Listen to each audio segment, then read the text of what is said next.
Good evening, everyone, and welcome back to yet another session on polity and constitution. I hope I am audible as well as visible.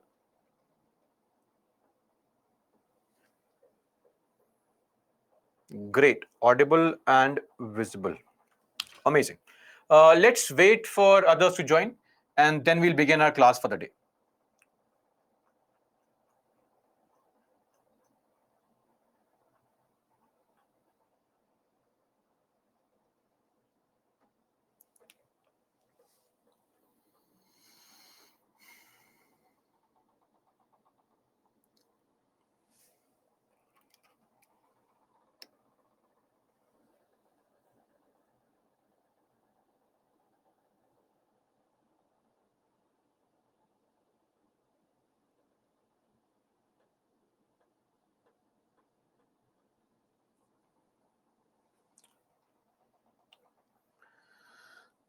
Okay, so let's do a quick recap. In the meantime, others can keep on joining. So in the previous class, that is on Friday, we had taken up for discussion topics like, of course, the president. We saw the veto power, basic explanation on that. Then we also saw the summarizing of the entire topic of president by stating that there are certain situations where the president has discretion, and those are the areas wherein he or she is required to be there. In those times of crisis, we need somebody who can be there and can be of help. Apart from it, we saw the vice president, the powers. I mean, what is the power? There is no power. The only power is that he or she is the ex officio chairman of Rajya Sabha, meaning by virtue of being the vice president, he or she becomes the chairman of Rajya Sabha. So when we study parliament, then hopefully today or maybe tomorrow, we'll see what exactly are the powers of these people who are called the presiding officers. Then we also saw the removal of the VP. That is an important element there. The important element there is the removal can start in the Rajya Sabha, different majorities in Rajya Sabha and Lok Sabha. Then the Council of Ministers, including the Prime Minister, of course. And we saw the entire gamut of articles and the clauses 1, 1A, 2, 3, 4, 5, 6 with respect to collective accountability, the Nayak article, clause 5, the salaries, schedule 3, so all these things. And then some other issues.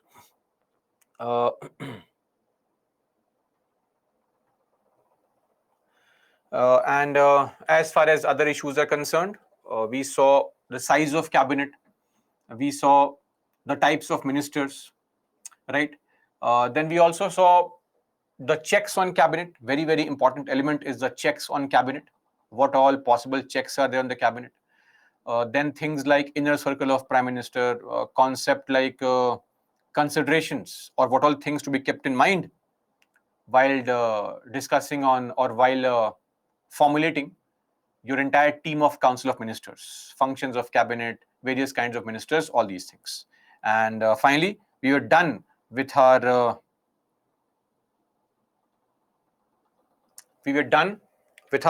discussion on the council of ministers. That was the end. We then solved some problems and some important articles, the chapters from Lakshmikant, etc. And we then devoted some time into answer writing. I had presented some questions. I hope you have written the answers, have sent the answers to the Target IAS team and are getting evaluated on these things as well. Okay. What doubts do we have? Article 16? What is Article? Article 16 will discuss under fundamental rights. Article 16 talks about non-discrimination in matters of public employment. Don't worry right now. Harshita. Article 55 2B says, see, this is basic mathematics actually.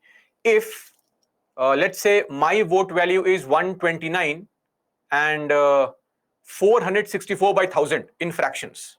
So this means my vote value becomes 129. if my vote value is 129 and 574 by 1000, this means it will become 130. So if it is more than half, it will be rounded off to the next number. If it is less than half, to the previous number. That's it. It's simple maths basically. Okay.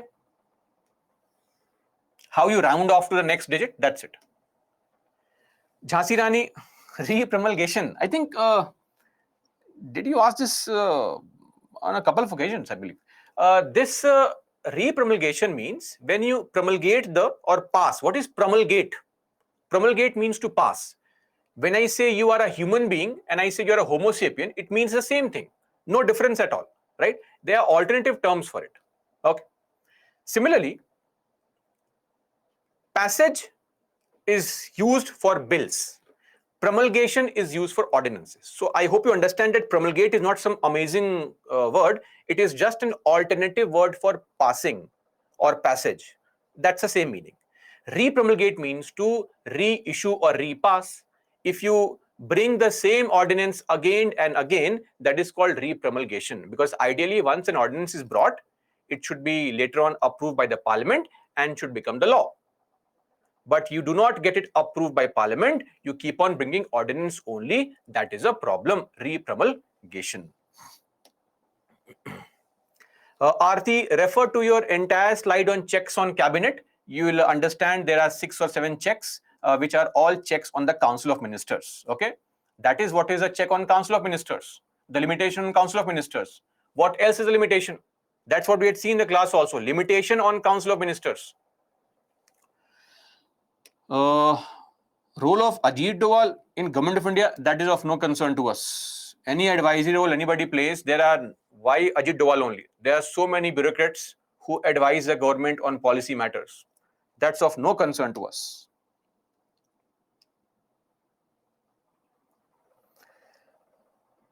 Deepak, please refer to your very first day slide or second day slides. Why is the president elected indirectly?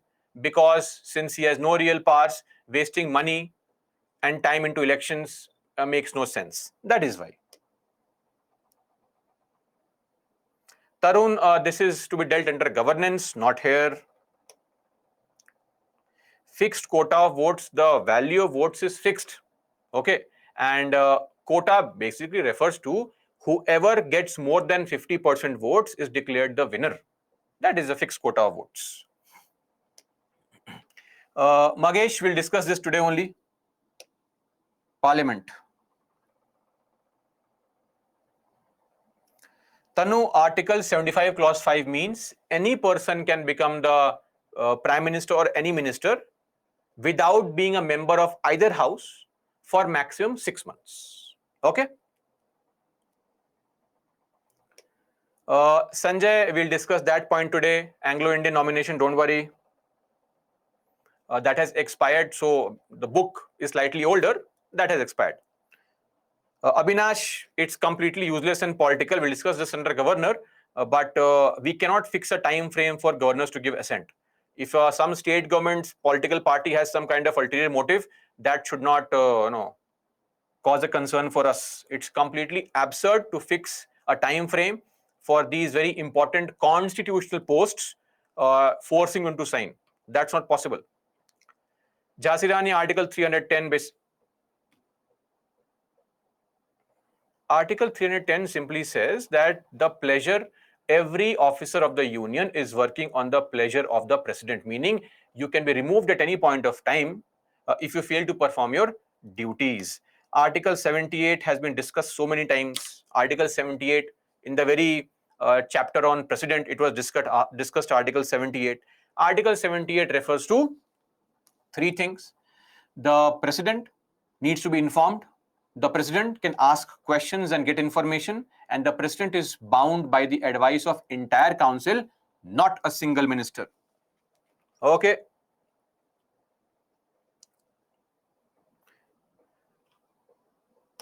Great, Deepak.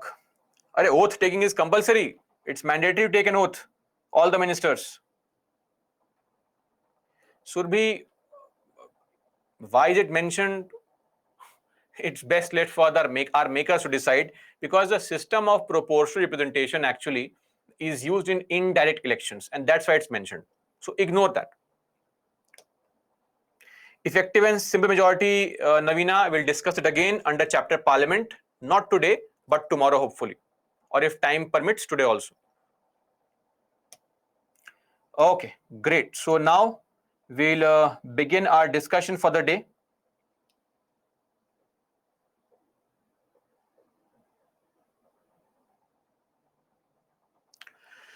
So I believe we have addressed all these questions. I just wanted to show all these questions to you.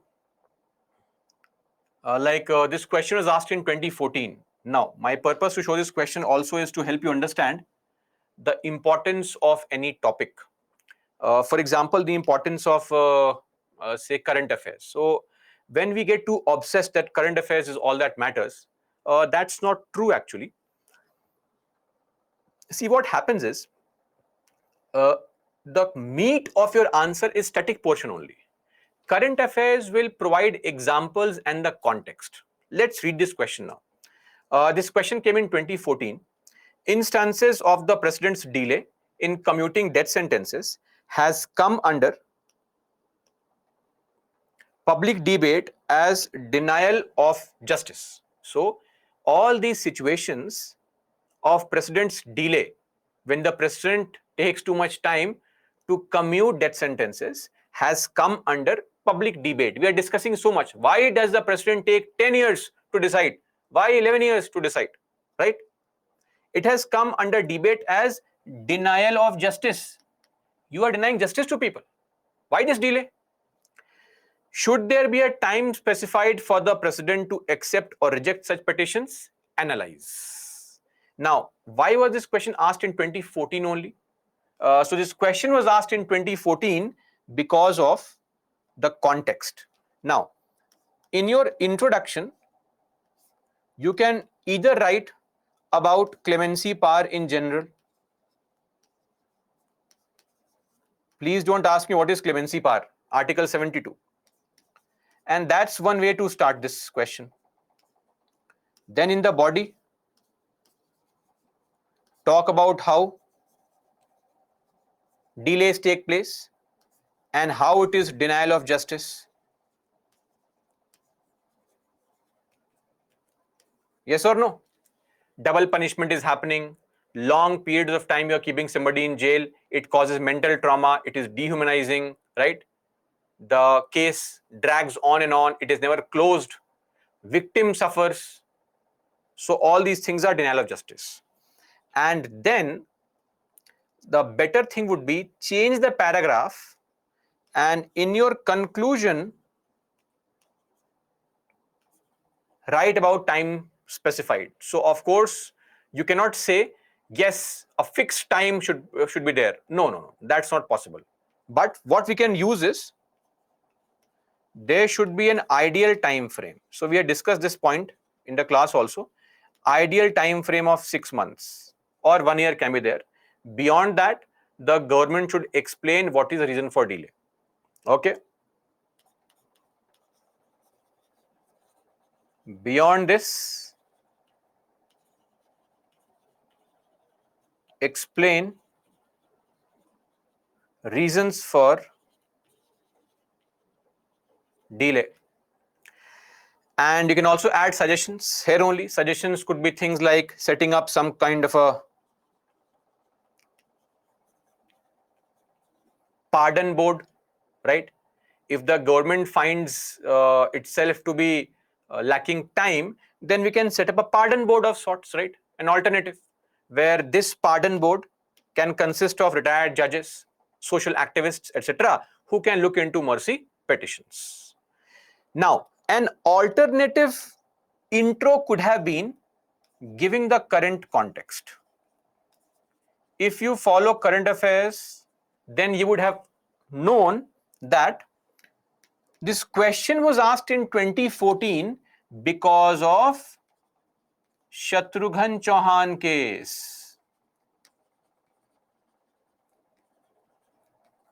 2014. So a better intro would be giving this context. So always try to give the reason for that question, the current context in the introduction. This will help the evaluator in understanding that, oh, this fellow knows, he or she knows why this question was asked. This is the advantage of following current affairs. Otherwise, your answer may be very bland, right? And this is the advantage that you have when you know the current topics, because then you also know what topic to study, what topic is more important. That's it, right?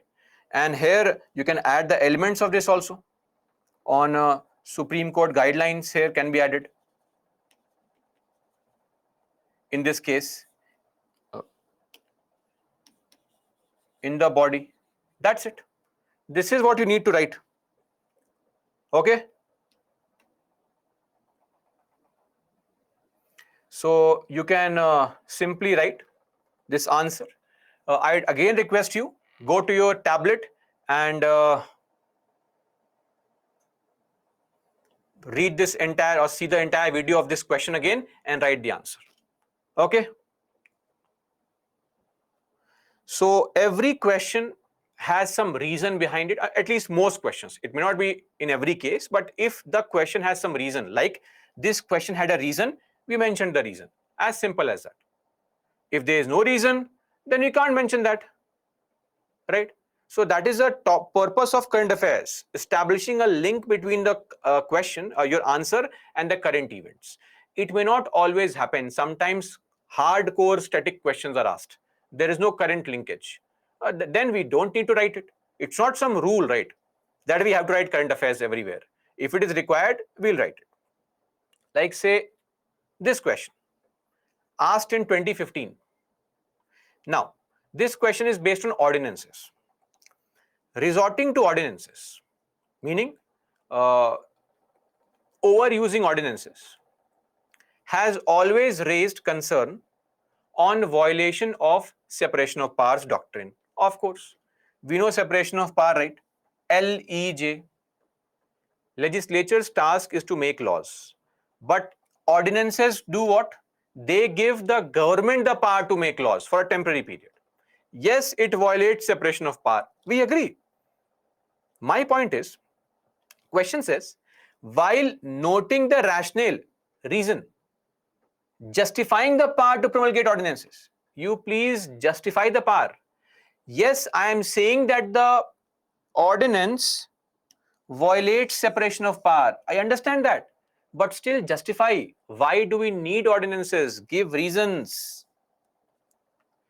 Analyze whether the decisions of the Supreme Court on the issue have further facilitated, helped, or resorting to this power.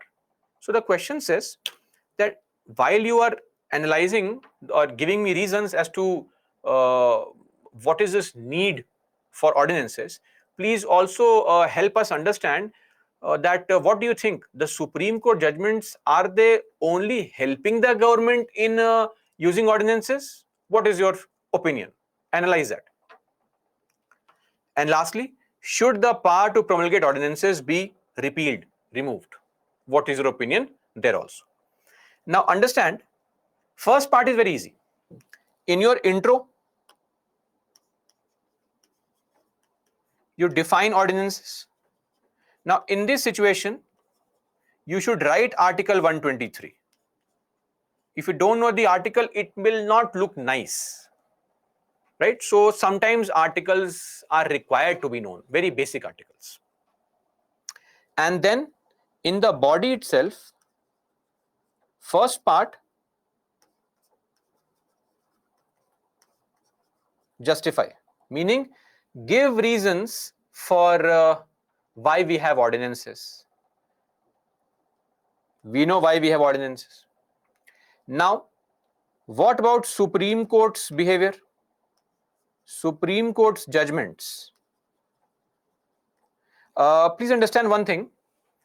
Supreme Court's judgment in, let's say, R.C. Cooper case or even D.C. Wadhwa case, it did find fault in the misuse of ordinances, but it did not say clearly, don't repromulgate.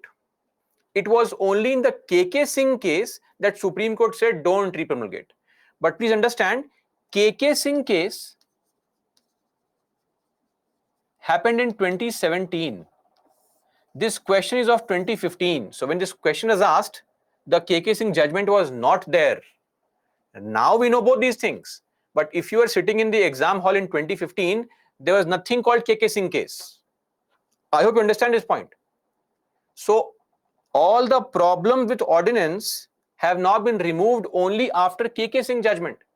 Before that, the ordinance was being misused. And Supreme Court had never clearly said, don't repromulgate. Okay? So this is a very crucial element to understand now, because see, we are solving some previous year question and with current information. So at that point of time, was this current information known to people there is also very important. So in your answer now, you may choose to write KK Singh, but I would not suggest you to write this. I would suggest you to write the answer as if you are sitting in 2015. Then in the conclusion part, you can simply write about no ordinances cannot be repealed, can't be repealed, but caution. And you can give suggestions with respect to KK Singh. KK Singh judgment can become your suggestions here, that it should be tabled mandatorily, etc. Seni, that's what I'm saying. Understand what I'm saying also. This question was asked in 2015. So I'm explaining the mindset of an aspirant in the examination hall. You can choose to write whatever you want right now, but I'm explaining the mindset of an aspirant in the exam hall. Please pay attention here. The point here is that at that point of time, this judgment was not there. And that is the reason why this question was framed like this. Do you think the Supreme Court's decisions have helped the government? Now the answer is no. If you write this answer now, this question makes no sense. Okay? But in 2015, this question made sense because KK Singh judgment, which has corrected the wrongs, the misuse, was not there. I hope this point is understood. Okay. Yes, we can also add the element there that Pandit Nehru or Ambedkar had said that ordinances are necessary evil. Now, one more thing that you will see and observe here is that till 2016, you will find that all these questions are of 12.5 marks or 10 marks. Okay. So my advice is don't write in 12.5 marks, in 200 words. Because now our questions are asked only in 150 words or 250 words. So when you are practicing and writing answers for old questions, please write either in 150 words or in 250 words. Don't write in 200 words. Am I clear on this? I'll repeat once again. You see all the old questions. Please do not write these answers in 200 words, either 150 or 250, whatever you feel like. Okay. This was again a question. We have dealt with this in detail, so you can write the answer as well. One more question asked in 2014. The size of cabinet should be as big as governmental work justifies, meaning the size of cabinet should be as big as governmental work justifies. Meaning what? Meaning the government's work is huge. So the cabinet, the important ministers, their size has to be sufficiently large to handle all these important portfolios or ministries. And also as big as PM can manage as a team. It should not be 70 people are all senior ministers. You also have to understand that PM has to manage that group as a team.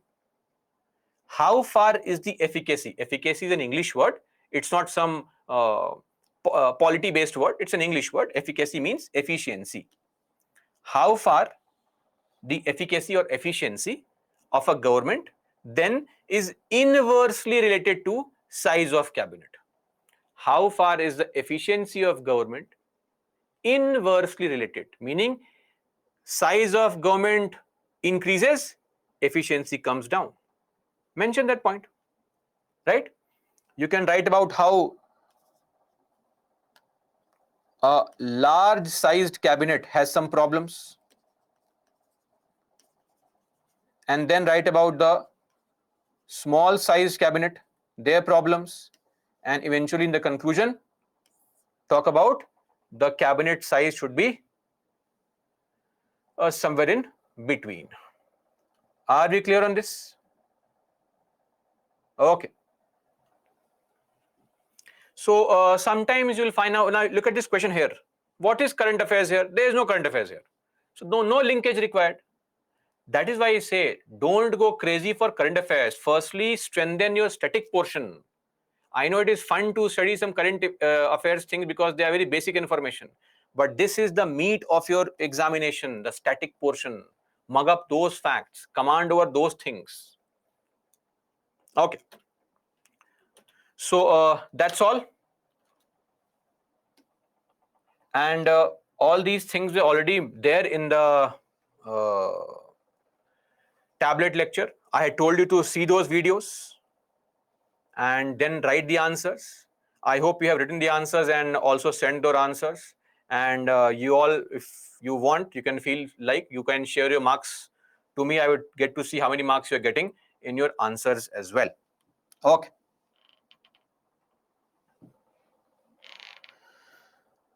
Okay. Anant Padmanabhan. Yes, tell me.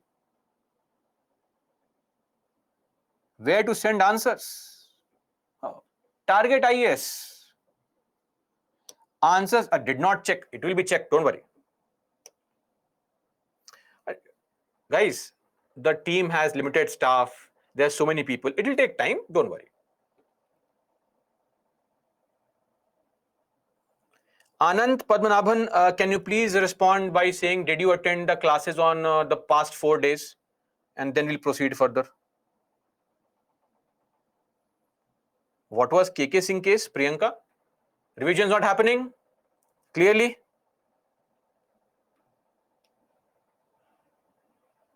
Manoj, does maintaining word limit, but I devoted almost half an hour, 40 minutes into making you understand answer writing, and you asked me this question.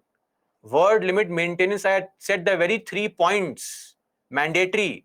The second point or third point was maintaining word limit. It's not a joke. Word limit has to be maintained. Don't cross it. If you now you'll say, sir, can I write less than 200 words? Of course you can write less than 200 words. No problem. But if you cross it, you will have negative marks there. So please maintain the word limit. Don't write more than 150 or 250 words in those things.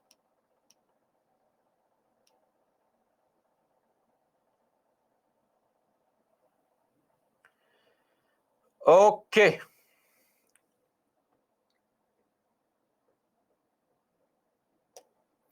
The recorded classes are available, I believe, so you can watch the recordings, revise again.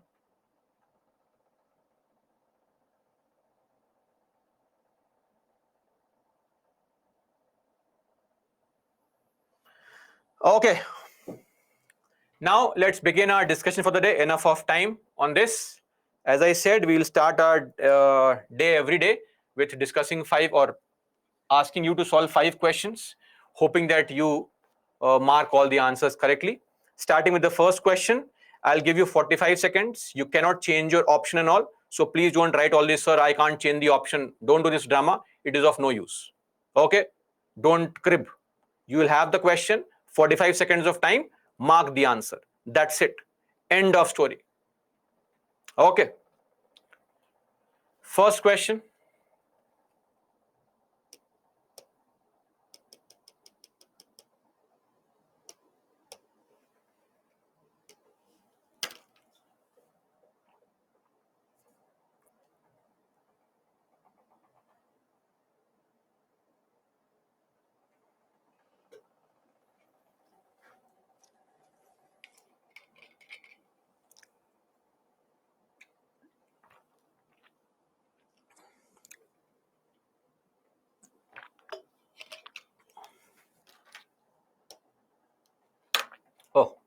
too much of time given now.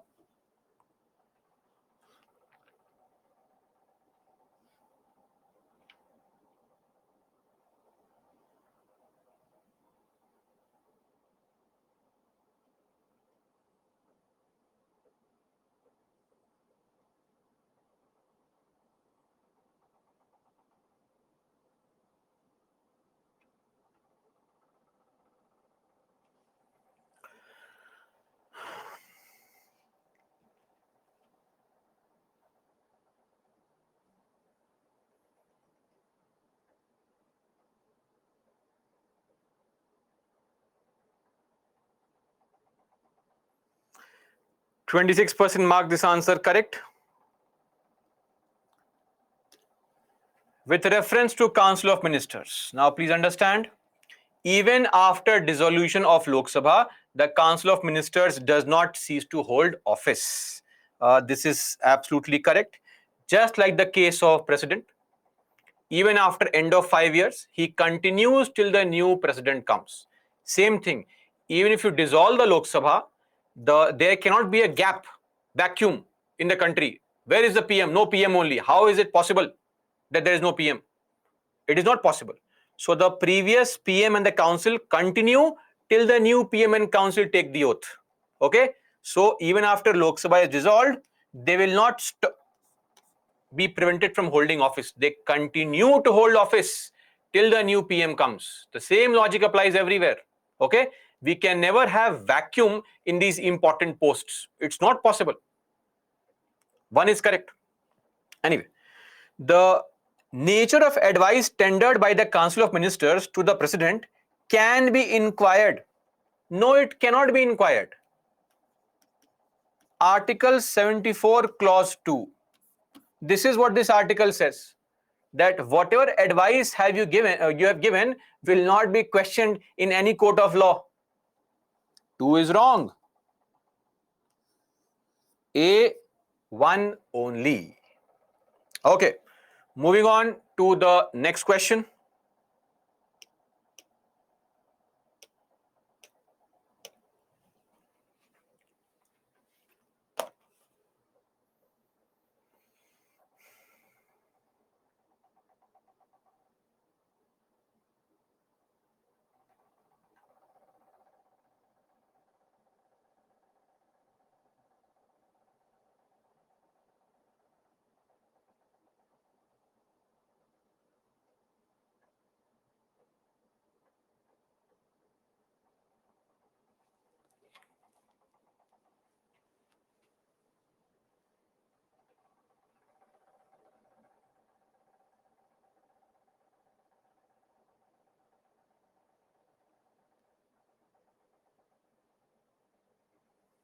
Okay, this was slightly easy.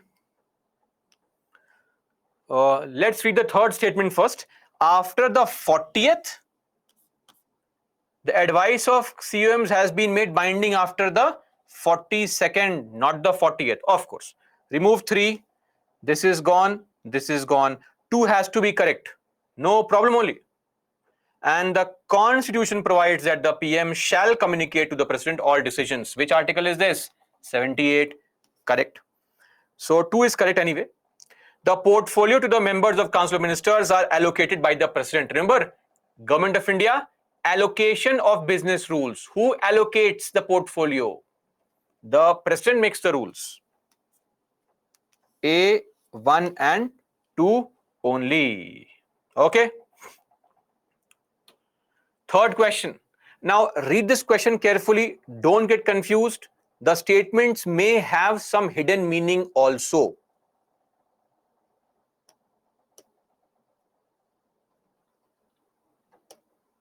Okay, so please, I am requesting you, read the statements carefully.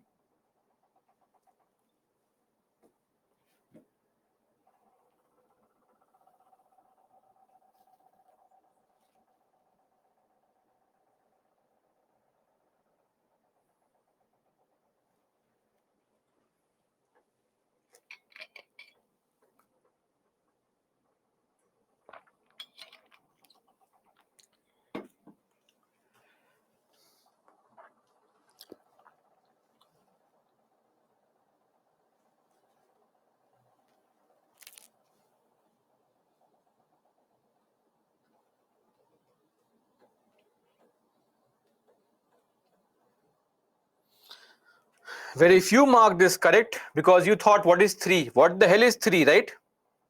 So president not bound by the advice of council, meaning discretionary power.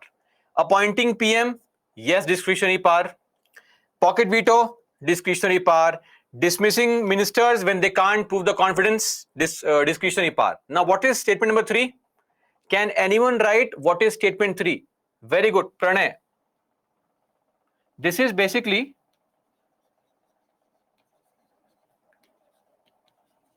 suspensive veto.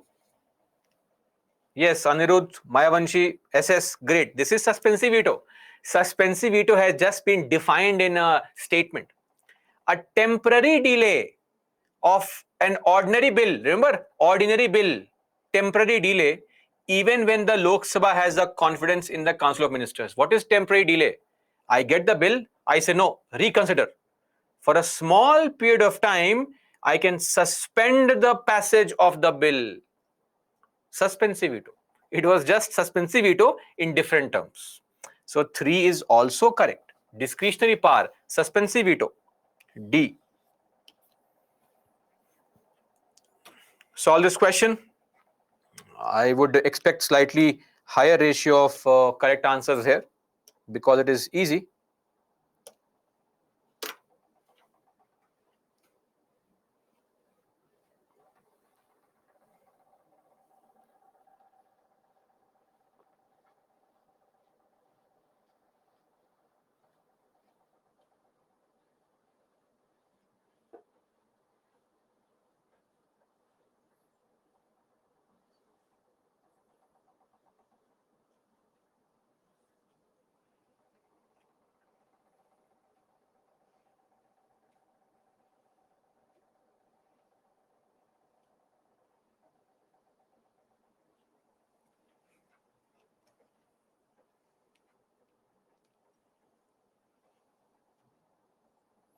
Okay.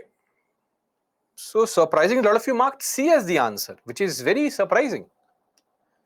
Nominated members of the houses are not debarred from being, debarred means prevented, from being minister. Of course, we know ministers can be from Lok Sabha, Rajya Sabha, elected, nominated. Anyone. One is correct. No problem. To be the prime minister, the person has to be a member of Lok Sabha only. Really? Can the PM not be member of Rajya Sabha? Possible, right? Not correct. A, one only. And that's it. Last question for today. Please solve this. Focus, focus.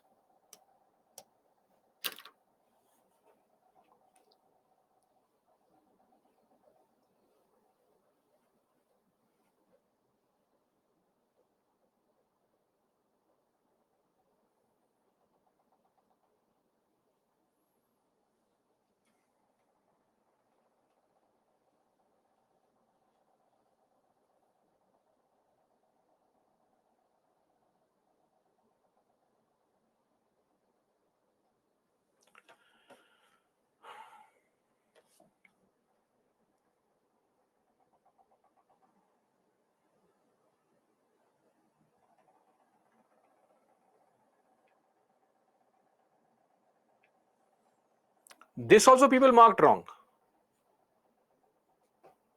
How? Oh, did you fall prey to incorrect? It was incorrect. Not correct. The vice president is administered the oath by the chief justice or the president.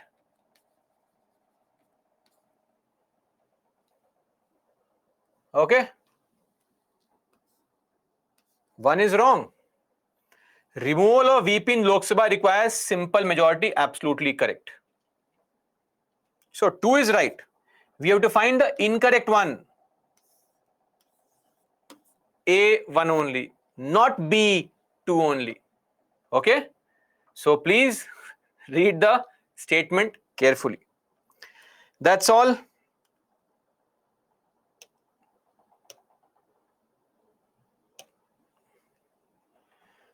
Okay, Harshita and Ghazala have scored all 5 correct. Shweta, Pooja, Venkatala, Shobhit, Amardeep, Abhijit, Nitesh, Abhishek, Vaishna, and Abhishek Patel. So one is Abhishek Yadav, Abhishek Patel. They got 4 correct, and then others got 3 correct or less correct. These are the only names we have. Nitesh, have trust in me. When I tell you that you have gotten 4 correct, it's 4 correct only. Don't worry. Yashika, yes, madam, I can see your message. Definitely. Abhishek, chocolate. Oh, really? Yes, definitely. When we meet, you all who have been topping every day, whenever you meet me, a chocolate will be due for each and every person who is getting highest marks every day.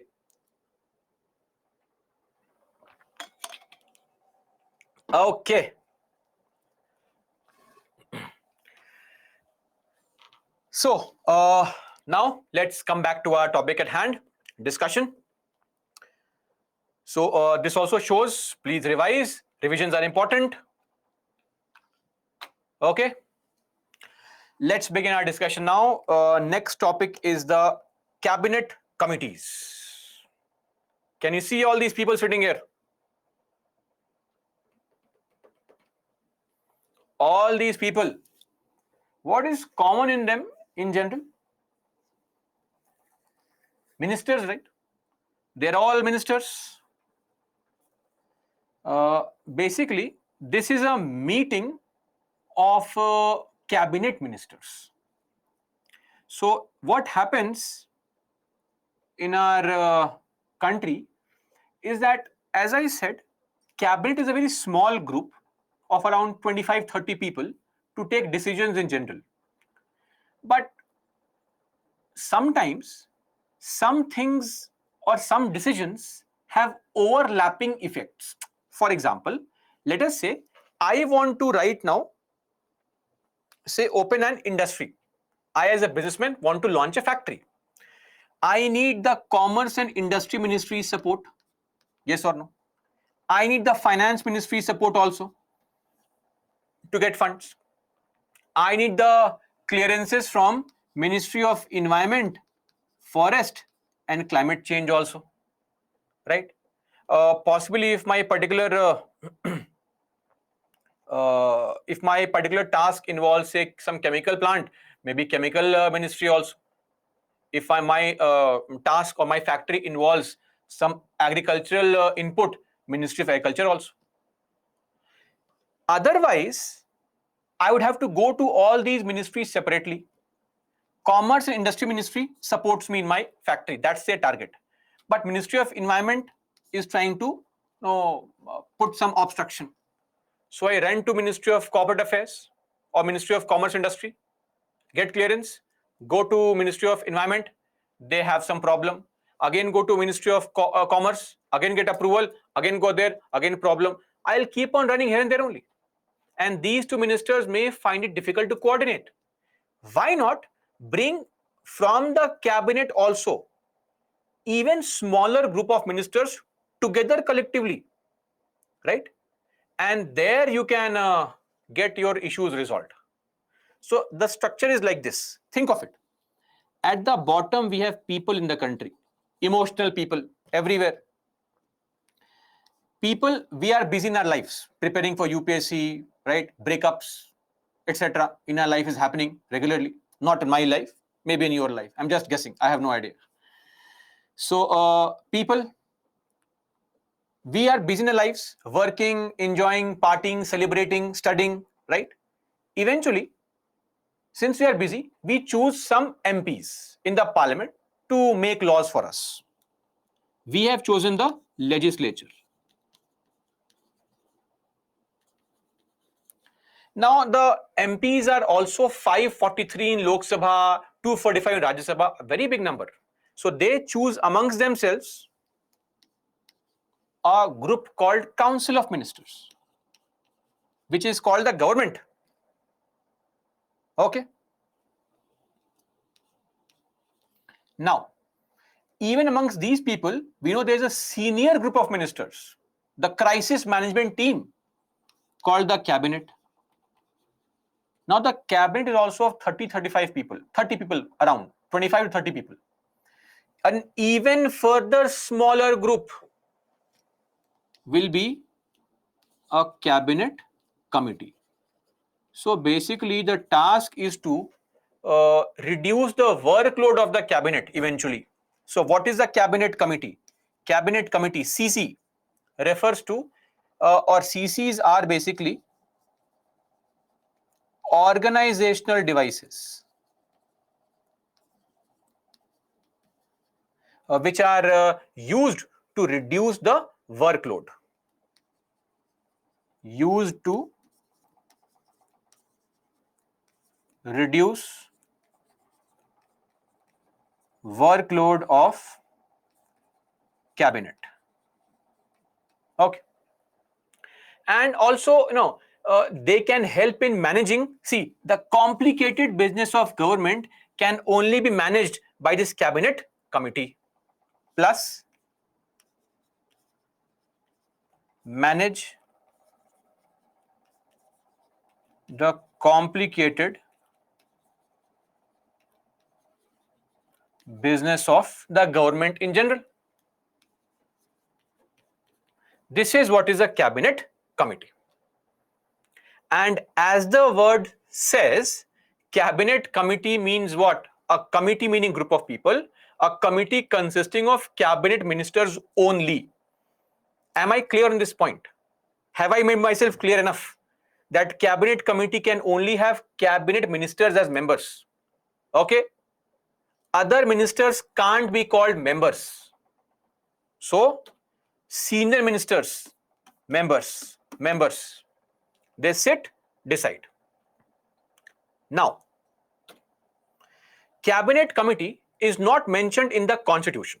These are extra constitutional devices. So, where is it mentioned? So, remember that the president under Article 77 has the power to make rules. Can make rules. This is Article 77 Clause 3. Making rules. In pursuit of making these rules, the president has made this rule. What rule? Government of India transaction of business rule. Government of India allocation of business rule means what? Ministers. Remember, ministers, how to create ministry? Modify those rules. But a cabinet committee finds a mention in these rules. So if you want to see the names of all these committees, you have to download what? These rules PDF and see the number of committees that we have. Now, cabinet committees can be of two kinds. See, let's say now we have COVID situation. So we can have a cabinet committee of COVID for COVID, where a few ministers like the PM, Home Minister, Health Minister, they can sit together and decide on what steps to be taken. Once COVID is over, which we don't think is going to happen, it seems, then the ministry's task is over. The committees ended, disbanded, dissolved. Let's say India wants to attack Pakistan and capture the remaining part of Kashmir that they have occupied. We'll form a committee to defeat Pakistan in 10 minutes or whatever committee. That committee will have 5-6 people. Once we capture those areas and defeat Pakistan, the task of the committee is over. Dissolve the committee. Temporary committees can also be formed. Those are called ad hoc committees. Ad hoc means temporary. To give you your example, when you clear UPSC, for the first 2 years, you will be on probation, right? Training only. You're not a confirmed employee. So when you see your salary slip, it will mention there, salary on ad hoc basis, temporary basis. So don't act over smart in your probation period. Behave properly, or else your confirmation will not take place. Okay. Now, other types of committees are called permanent committees, because sometimes some nature of work is almost permanent in the country. For example, appointing topmost people, security maintenance of the country, economic affairs of the country, investment in the country, growth potential in the country, skill development in the country. Now, these tasks are regular. Okay. These tasks will always be happening at every point of time. So why should you dissolve the committee? The committee is formed, it continues forever. Members may keep on changing, okay, but committee will continue. Those committees are called permanent or standing. Standing, the synonym for standing is permanent committee. So permanent committee or standing committee. Now, how many members in committee? What is the name of committee? Who all should be members in the committee? Everything will be decided by the Prime Minister, and the PM will advise the President. So whether some committee has membership, what is the name of the committee, whether the committee is called Committee on Education or Committee on HRD, Committee on Human Resources, Committee on Intelligence, we don't know. The PM decides. Okay. What is the name, the nomenclature, what is the number of members, who will be members of the committee? Everything is decided by the what? Prime Minister. So ad hoc committees are of no concern to us. They keep on getting formed and get dissolved. What is of concern to us is the standing committees. So in our country, till 2019, we had 6 standing committees, but now we have 8 standing committees. These are the 8 standing committees. Okay. Meaning these are the 8 permanent committees. Now, one thing that I had just mentioned here is that these cabinet committees will only have what? Cabinet ministers as members. That's true. Members are always cabinet ministers.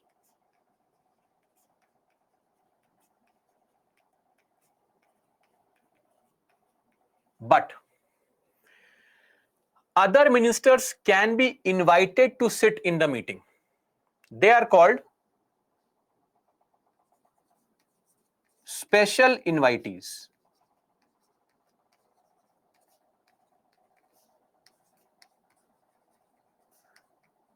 So other ministers can come. We can take their expertise, advice also, but they are not members. They are called special invitees. Difference. I hope this point is clear.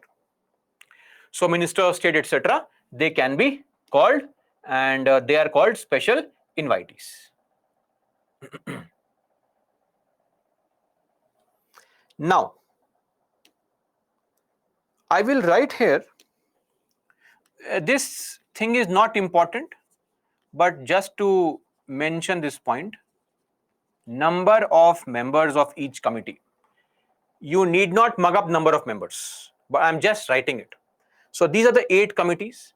One thing that you can observe is some committees are colored in yellow. Why? Look at the bracket. CM stands for chairperson, chairman, or chairperson. Out of these 8 committees, 6 committees chairperson is the Prime Minister. Out of these 8 committees, 6 committees chairperson is the Prime Minister. But the other 2 committees chairperson is not the PM. PM is not a member of those committees. Of course, if the PM is a member, he has to be the chairperson. But PM is not member of which committee? PM is not the member of CC on accommodation, whose chairman is, what is this person? Home Minister, Mr. Amit Shah.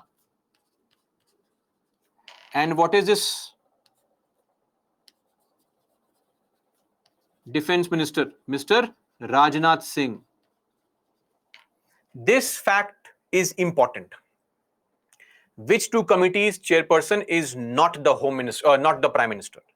Now, in your books or other places, it may be possible that this Parliamentary Affairs Committee's chairperson is mentioned as Home Minister. That is old information. Since 2019 only, the chairman of this committee is now the Defense Minister. So don't worry, the information on slides is absolutely correct and up to date till the latest release of the list of members. Now, How many members are there in each of the committees? A point which is not required for you to know or remember. This committee has only 2 people. This committee is called the Appointment Committee of Cabinet. Now, one more thing. What are the functions of these committees is of no concern to us. In fact, from this topic, not a single question has been asked in the examination. Nevertheless, it can be asked in some prelims examination, so we are seeing this topic. What are the functions of these committees? Not at all important. But let's say somebody says, no, sir, I want to mug up useless information. You please tell me. No problem. You can simply take a step. You go to Google, type this word, Transaction of Business Rules 1961. You'll get a PDF. In that PDF, there is a Schedule 1. That Schedule 1 mentions functions of the committee. You can download it, mug up to your heart's content. Who is stopping you? I'm not stopping you. Okay. But I'll just brief you on what exactly is the function of these committees. Number one, see, when it comes to the permanent committee, the Appointment Committee on Cabinet. So this is a committee which appoints each and every top post in the country. So in future, if you want to say be a joint secretary, an additional secretary or secretary, this committee recommends the name to the cabinet. This committee as of now has just 2 people. PM is the member. Who is the second member? PM's best friend, Home Minister is the other member of this committee. Just 2 people are the members of this committee, of course. So every important post you can think of, all higher level appointments, cabinet secretariat, public enterprises, banks, financial institutions, etc. Okay, things like in fact, this committee also gives recommendations on any issue, any concern that takes place with respect to any senior level officer also. Okay. Now, second committee is the Cabinet Committee on Accommodation. Now, this committee is completely useless for us. Not for us in the exam, for the country also. Look at the name also. Cabinet Committee on Accommodation. So you know very well that once you win the election, you are an MP, minister, whatever, you are given a bungalow, accommodation. Like you also will be given what? A bungalow by the government. And now the point is that it's okay. I mean, nobody is stopping you from enjoying the bungalow. But my point is, once you demit office, it is only logical to leave the bungalow so that the bungalow is given to the next person. Now, we don't have unlimited bungalows in the country. We have 543 MPs. A lot of MPs lose election, new MPs get elected. So we have to ask the MPs who have lost that please vacate the bungalow. New MPs want to come. And our MPs are not very nice people. They will not vacate very easily. They have to be thrown out. Warnings are given. Warnings after warnings are given. So the task of the CC on accommodation is this only, to determine the guidelines on rules and terms and conditions to govern the allotment of government buildings, accommodations to various MPs. Okay. Also, deciding on whether any government bungalow can be given to a non-eligible person or not, for how long, what rent to collect. So our Home Minister and other 3-4 ministers are deciding on rent collection. Imagine, this is a situation. And not just this, apart from this, think of it. The topmost people in the country, their task has been given to do what? To issue warnings to all these MPs, please leave the bungalow. But see, don't think of this as a very basic thing. The problem is these bungalows.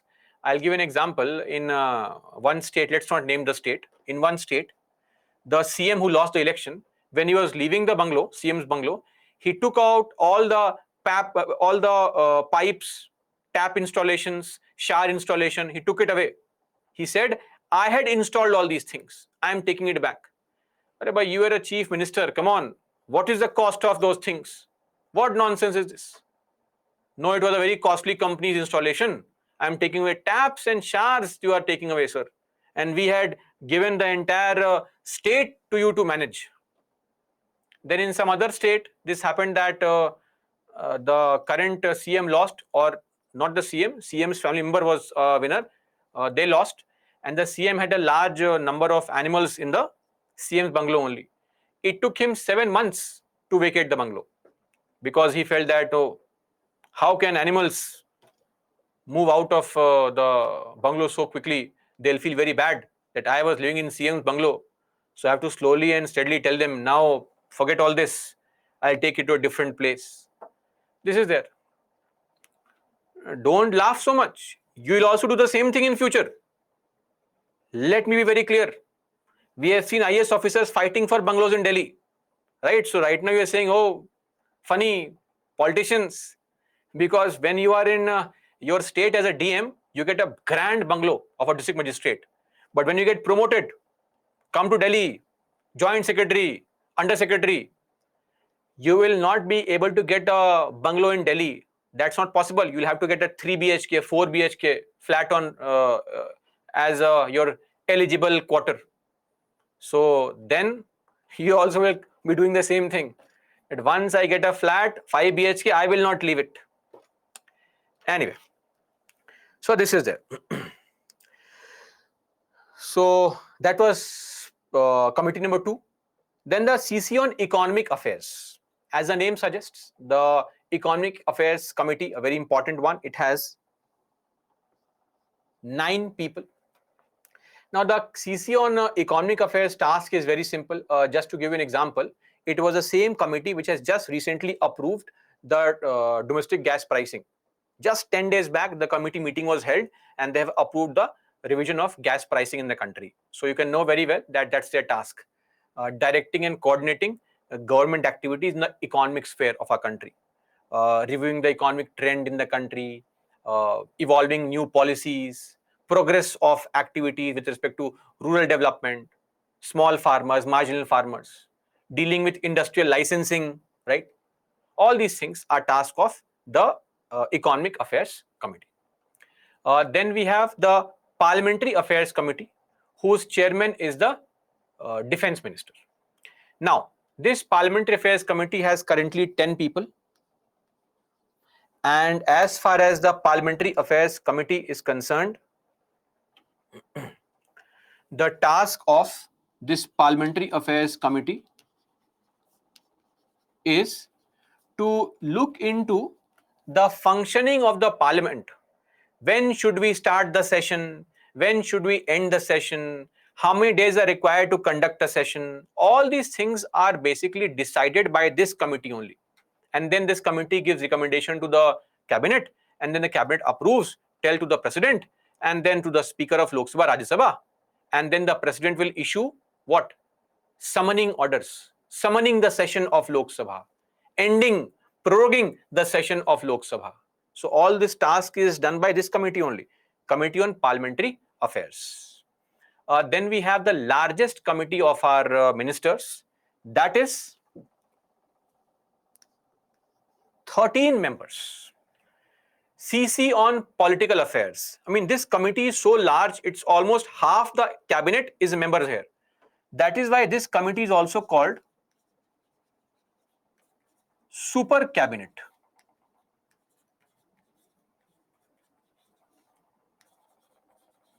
So, Super Cabinet meaning the basic task of deciding on most important matters lies with this committee. Now, what is political affairs?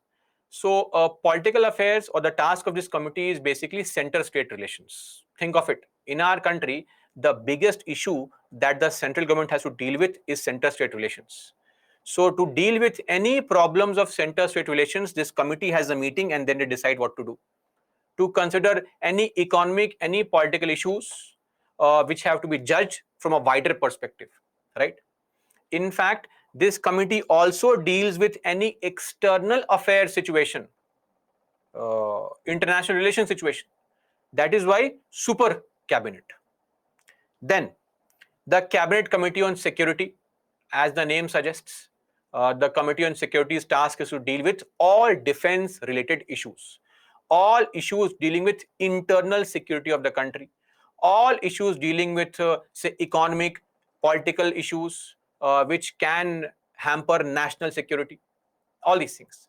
For example, just recently, this committee approved the purchase of the Rafale marine fighter jets. The 26 Rafale marine fighters that we are purchasing has been approved by this committee only, the Cabinet Committee on Security. And this Cabinet Committee on Security has 5 members. Then last 2 committees, they are there since 2019. So these 2 are the recent additions. The 6 previous ones, the former ones, they have been there since a long period of time. But these were made after BJP came to power in 2019 again. They made 2 more committees. This committee has 9 members. This committee has 10 members.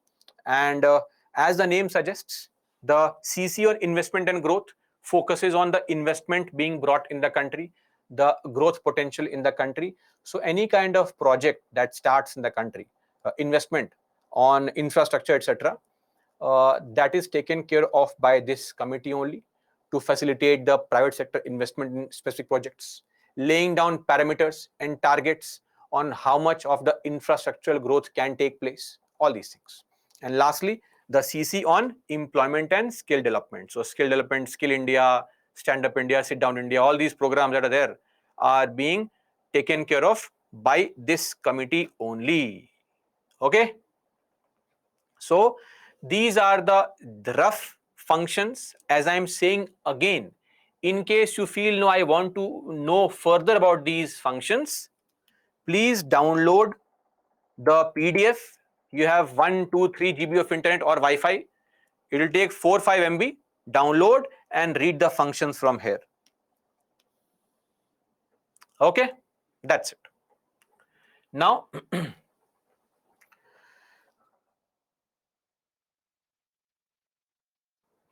and as and when you discuss these committees and you refer to your book, you will find that the information on these committees is mentioned under Lakshmikant's chapter 21. But I think they have not revised any information there. Lot of information is incorrect there. Something as simple as the book says the committee has 3 to 8 members. That's not true. I have just shown you an example of this. Okay, that committee says that non-ministers can become members. It is not, that is not possible. Non-ministers are not members of these committees. So a lot of errors are there in that chapter in Lakshmikant, maybe because of updating information, right? It's okay, no problem. And functions of these committees are not relevant for the examination. It is almost 99.99% guarantee that functions won't be asked. Okay. Now, in general, what is the advantage of these committees? So it saves the time of cabinet. It reduces the burden on cabinet, allowing a smaller group to take decisions on very specific area. Otherwise, as a businessman, I have to run to various ministries and get the task done. Then various ministries sit together, interdepartment, interministerial coordination also takes place. That's there. Then larger group, more discussions, wastage of time. Smaller group, effective deliberation. Deliberation means discussion. Deliberation means discussion. Due to limited size. Keeping ministers in check. A random minister sitting in his ministry can make any kind of statement. But when you are sitting in a group of other ministers also, you have to behave yourself. Let's say I am a minister for environment. Any project that comes to me, I'll find some fault. That no, that tree is going to be destroyed. That farm is going to be destroyed. Sorry, no clearance. But now if I'm sitting with a minister for commerce, he'll say, sir, what are you doing? Come on. Country's growth is also required. Balance is required. So I become more answerable for my actions because other ministers are also watching my behavior. Right? Then help in securing maximum possible expertise of ministers. Let's say I'm a minister for finance, but I have had a previous experience in the Ministry of Defense also. So I can sit in a committee. I can also share my knowledge on defense areas, my knowledge on security areas, because I have experience of multiple sectors. So best possible expertise can be extracted out of every minister. And eventually the idea is that why should a single minister take a decision? Collective responsibility, right? So the purpose of a committee is also to ensure that, see, not one, but 7, 8 people have taken decision. Collective responsibility. So these are advantages and benefits. This may be important. Maybe in main examination, they can ask you on evaluating the general purpose of cabinet committees. That can be asked. Now challenges. See, challenge number 1. Look at this situation. Parliamentary Affairs Committee dealing with when to start a session, when to end a session, how should bills be placed in the parliament. Defense Minister. What is the role of Defense Minister in deciding all these things? Makes no sense. Home Minister is a part of appointing bank CEOs. What has the Home Minister got to do with it? In fact, Finance Minister is a better placed person to give suggestions like this. So the membership is not based on your skill. It is based on how close you are to the Prime Minister. If you have been sending good morning messages on a daily basis, then you are a member. No, I mean, not that, but if the PM has faith in you, then you are a member. Otherwise, your skill, etc., is of no concern at all. So the membership is based on largely political consideration, meaning things like seniority, importance in party, etc. And now, PM is a member of all 6 committees out of 8. Same goes to Defense Minister, same goes to Home Minister. They are members of multiple committees. But if I am a member of 5, 6 committees, how can I take part in all the meetings simultaneously? That is why meetings are irregular, because membership is common. So if 5 people are a part of this committee and also that committee, at one point of time, only one committee meeting will take place. Then, some cabinet committees are set up on trivial, very useless kind of issues. Example, CC on accommodation. I mean, the task of Home Minister should not be to collect rent. He is not some landlord. I mean, on whose shoulder lies the burden of entire country's security? You are telling him, wait, you find out all those MPs who are living beyond the permitted time period. Is he some kind of bouncer or what? He'll go here and there. Is he some rent collector? They are ministers. It wastes their time.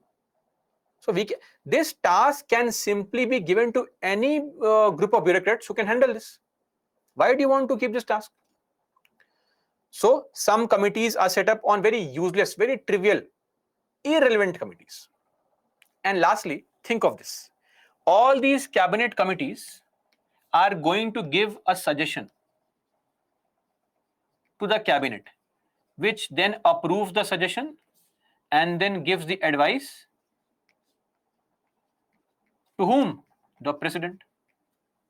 But the problem is, if the PM is the chairman of all these committees and the suggestion comes from here, where PM has given suggestion, do you think the cabinet dare to question the suggestion? No, it cannot. I am a junior minister. I am sitting in the cabinet.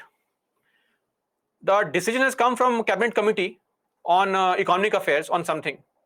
I know the PM was sitting in the committee and he has sent a decision. Should I question it? That no, sir, not nice. Do I want to be a minister or not? The moment I question it, next day I read in the exam paper, portfolio changed. My ministry is gone. So of course, it makes no sense to have PM as member in committees. In fact, we should do the other thing, exactly opposite. Let junior ministers be members in committees. They can give suggestions and then eventually the cabinet can approve those suggestions. Because everything will eventually come to cabinet only, which has all the senior people. Why do you want the senior people to be a part here also? This makes no sense absolutely, but that's how it is. So these are some of the limitations, advantages, limitations or challenges. That's it. We are done with cabinet committees. Okay. If you want to read Lakshmikant, you can read chapter 21. That's it.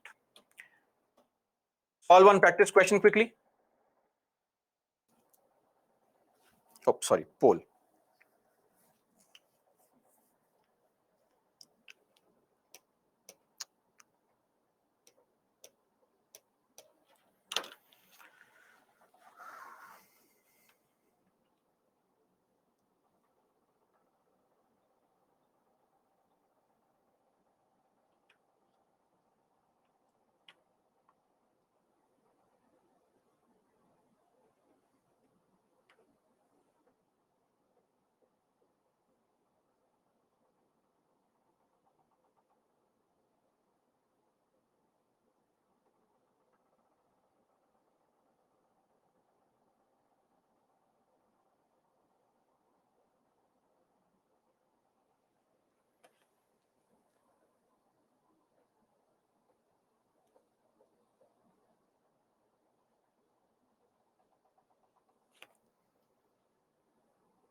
Oh,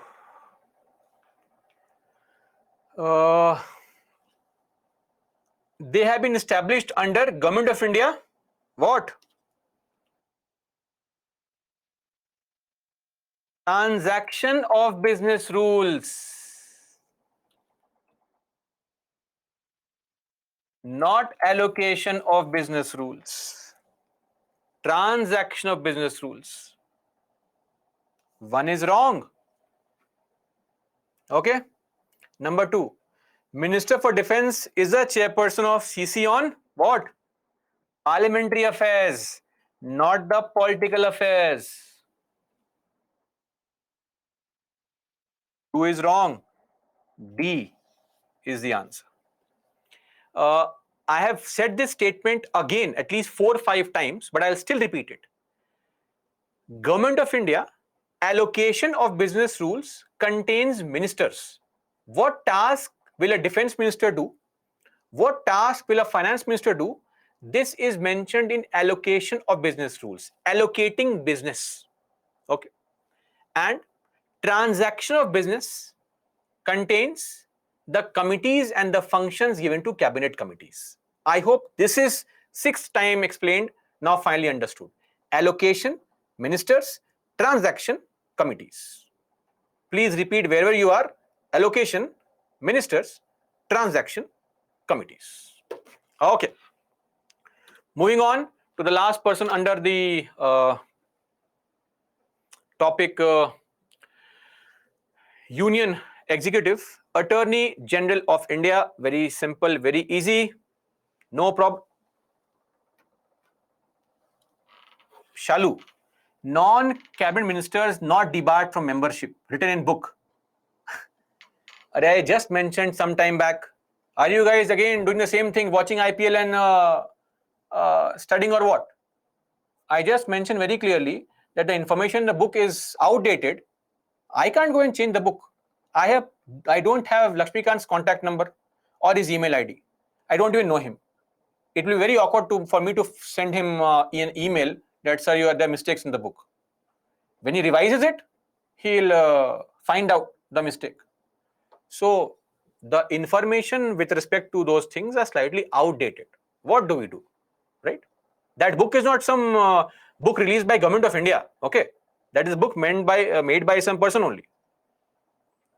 That's why I said I had already explained this point just 20 minutes back. Okay, so Attorney General Article 76. This particular person, in one word, simply called, think of him as a lawyer. That's it. He is a lawyer actually. He is the highest law officer in the country and he is government's lawyer. Like you hire a lawyer, government hires a lawyer. So every case that is there in the Supreme Court, High Court, where the government is fighting the case, Attorney General is the lawyer. And recently we had a new Attorney General, R. Venkat Ramani. Earlier, K.K. Venugopal was the Attorney General. Now, R. Venkat. Okay, I'll write here only. Ramani. This person in photograph is R. Venkat Ramani. Okay?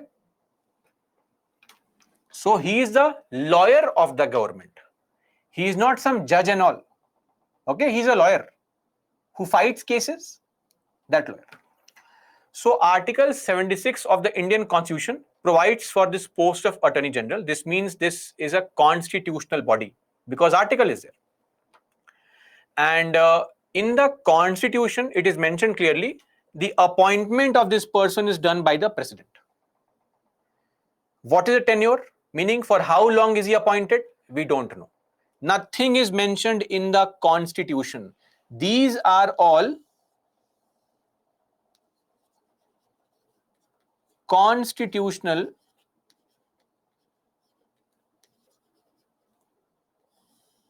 provisions, meaning provisions mentioned in the Constitution.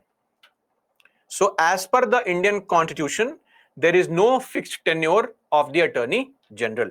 The President decides for how long this person will work. However, in our country, we do have rules made by government.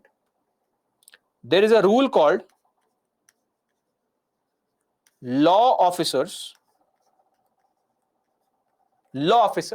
Condition of Service Rules. Condition of Service. These rules were made in 1972. Under these rules, it is mentioned that the tenure of Attorney General will be 3 years.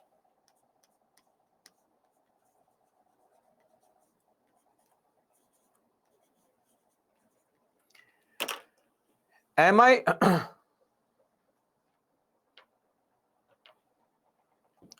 clear on this? In the Constitution, tenure is not mentioned, but in these rules, it is mentioned. One more thing, how can this person be removed? At any point of time by the President. The only thing is that in the rules it is mentioned to remove the Attorney General, 3 months notice should be given to him. Not in the Constitution. In the Constitution, nothing is mentioned. Appointment, President, removal, President, any point of time, meaning government. One thing that is there is qualification. So what is the qualification of an Attorney General of India? The same qualification required to be a Supreme Court judge. Please be clear. Attorney General is not Supreme Court judge. The qualification is the same. Are you clear? The same qualification required to be a Supreme Court judge. Okay? So, this point is important, mentioned in the Constitution. Now you will say, sir, what is the qualification to be Supreme Court judge? We'll discuss it later on. You have to be a High Court judge for 5 years, High Court advocate for 10 years, or an eminent jurist. That is later on. Ignore. Just remember this point, that to be an Attorney General, you need to have the same qualification as required for a Supreme Court judge. Okay? So this is the Attorney General of India. Now, one more thing before we move on to his functions. You know his functions basically. He's a lawyer. So all his functions are like that of a lawyer only for the government. But see, today, now Rahul Gandhi is not an MP and no more. But when he was an MP, he was an MP of Lok Sabha. So we have some MPs of Lok Sabha, some MPs in Rajya Sabha. Can an MP of Lok Sabha go and sit in Rajya Sabha? Yes, he can, but he or she has to take the permission of the presiding officer of Rajya Sabha. But there are some people who require nobody's permission. Ministers. If you are a minister, you can go and sit in any house without anyone's permission. And you can not just sit, you can speak in any house. In fact, you can be a part of committee also. So there are some committees in the house also called parliamentary committees.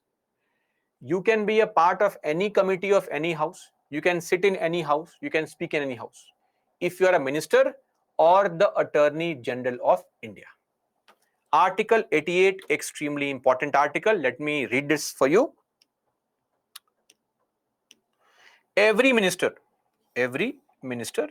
and the Attorney General of India shall have the right to speak. So first right is a right to speak and take part in the proceedings of either house. They can take part in any joint sitting. They can be a member of any committee of the parliament, of the Lok Sabha, of the Rajya Sabha, any committee of parliament. So they can sit in the Lok Sabha, sit in the Rajya Sabha, speak in the Lok Sabha, speak in the Rajya Sabha. They can take part in committee meeting of Lok Sabha, committee meeting of Rajya Sabha, anything. But they will not be allowed to vote. Voting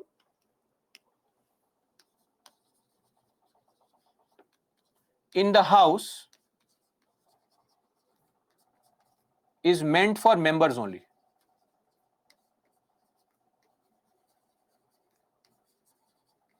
Are we clear on this? Everybody? Voting in the house is meant for members only. Non-members cannot vote. So Narendra Modi is currently an MP in Lok Sabha. Can he sit in Rajya Sabha? Yes. Can he speak in Rajya Sabha? Yes. Can he vote in Rajya Sabha? No. He cannot vote in Rajya Sabha. Voting only in the house you are member of. Nirmala Sitharaman. Can she sit in the Lok Sabha? Yes. Can she speak in the Lok Sabha? Yes. Can she vote in Lok Sabha? She cannot, because Nirmala Sitharaman is an MP in Rajya Sabha. Clear? And Attorney General is not an MP. So he can sit in Lok Sabha, sit in Rajya Sabha, speak in Lok Sabha, speak in Rajya Sabha, but he cannot vote in any house. Article 88. Okay? Now, let's look at the functions. Very simple. Yes, Satya, what is the point here? Ministers refers to Council of Ministers. Which other minister are we referring to? This minister here refers to Council of Ministers only. What other minister did we get suddenly? Others I'll tell you, cabinet ministers, etc. Now, functions.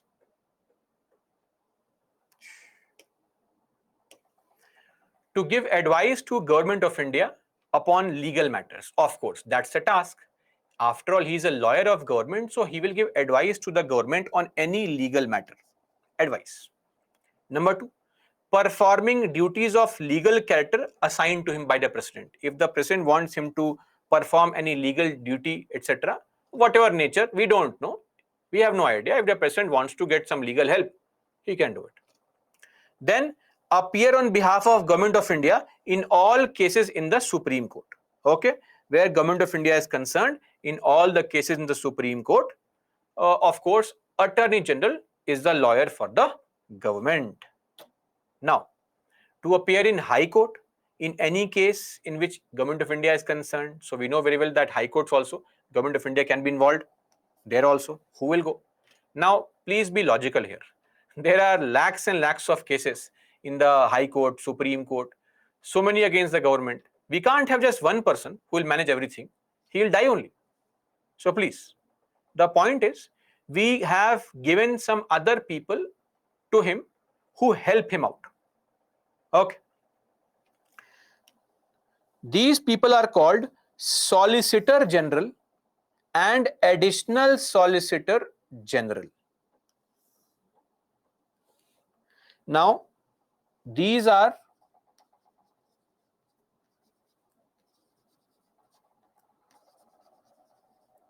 not mentioned in the Constitution.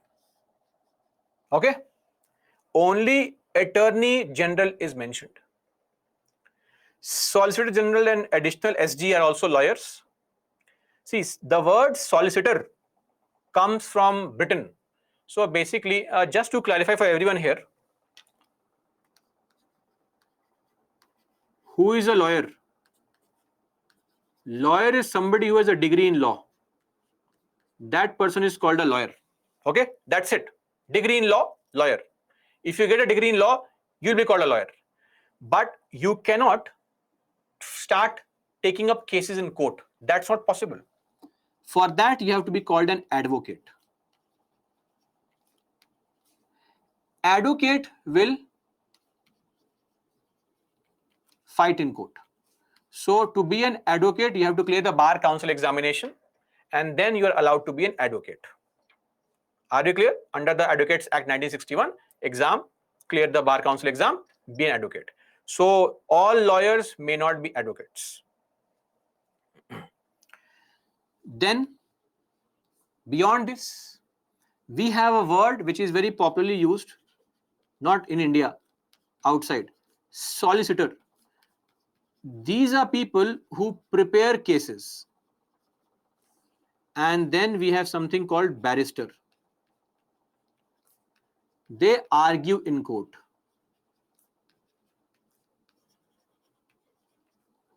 In India, both these tasks are performed by advocate. But in UK, people who prepare the case are different. They are called solicitors. And people who argue are called barristers. So Gandhiji, barrister, had gone to those foreign countries to argue in court, barrister. There is one more term called jurist. Jurist is a simple English word. It means somebody who is an expert in the field of law. Any person who is an expert in the field of law is called a jurist. Okay? So jurists are basically people who are expert in the field of law. They are called jurists. Clear? So these are functions of the Attorney General. Now you'll say, sir, one function is left, last one. Yes, it is left. But we'll discuss this under Article 19. When we discuss fundamental rights, I'll tell you what is contempt of court, and then we'll discuss the functions of Attorney General under Article 19. Till then, control your emotions. Don't worry. Are we clear on this? Now, some limitations. Limitation number one. See, one thing is there that Attorney General is not some government employee. Okay? He will get a salary on a case-to-case basis. Case-to-case basis only. He'll get a salary. But the priority is that he will always take up case for the government. So, of course, it goes without saying that AG is not debarred from private legal practice. So, he can practice privately also. I can approach the Attorney General and hire him as a lawyer.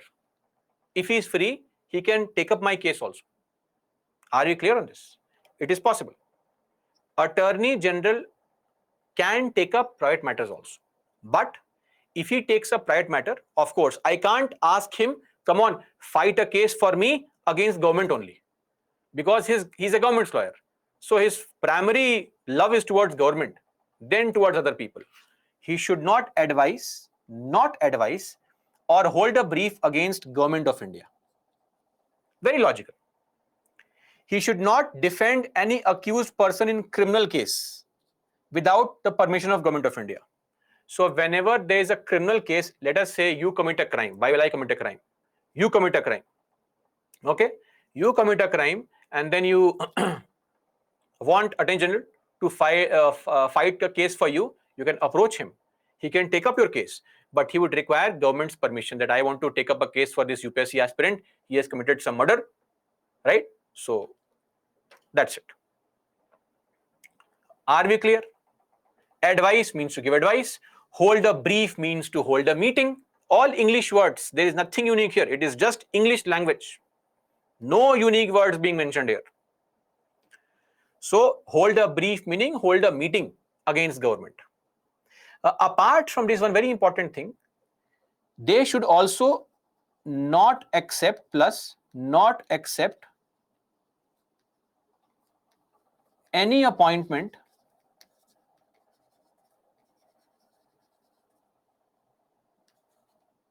without any appointment in private company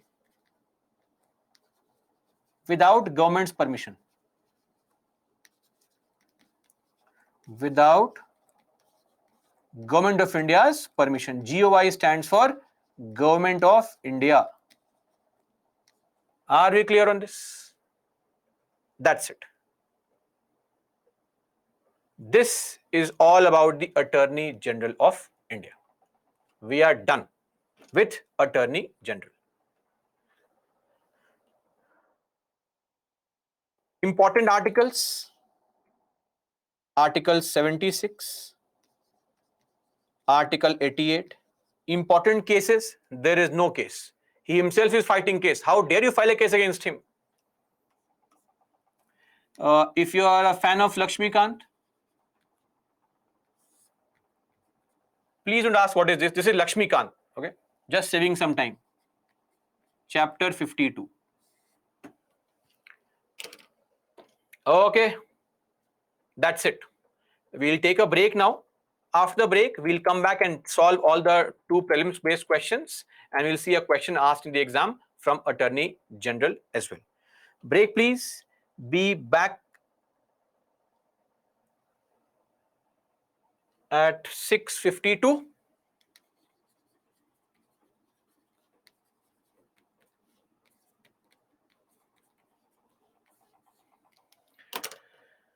Okay, break, please, guys.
Welcome back, guys. I hope I'm audible.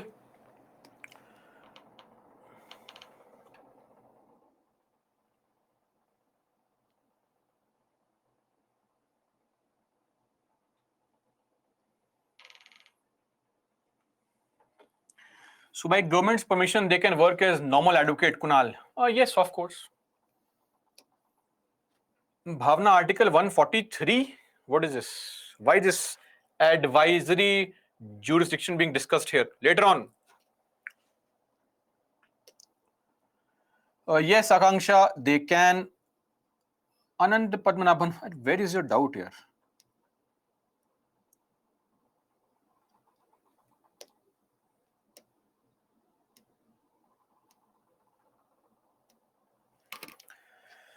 Can he resign? How innocent a question. Of course you can resign. Nobody can force you to work, na? You can always resign. Right of audience.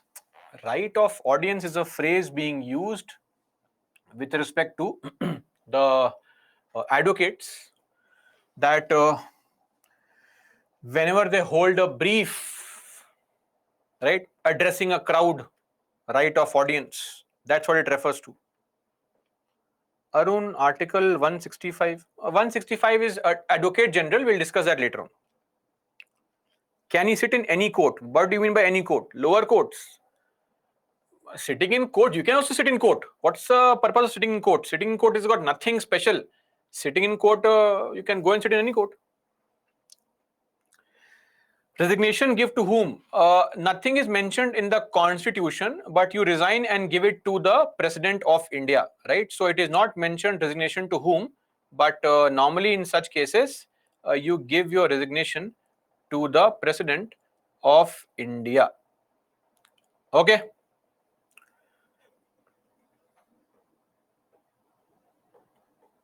Limitations, Anchal. Limitations, it's right in front of you. Limitation basically refers to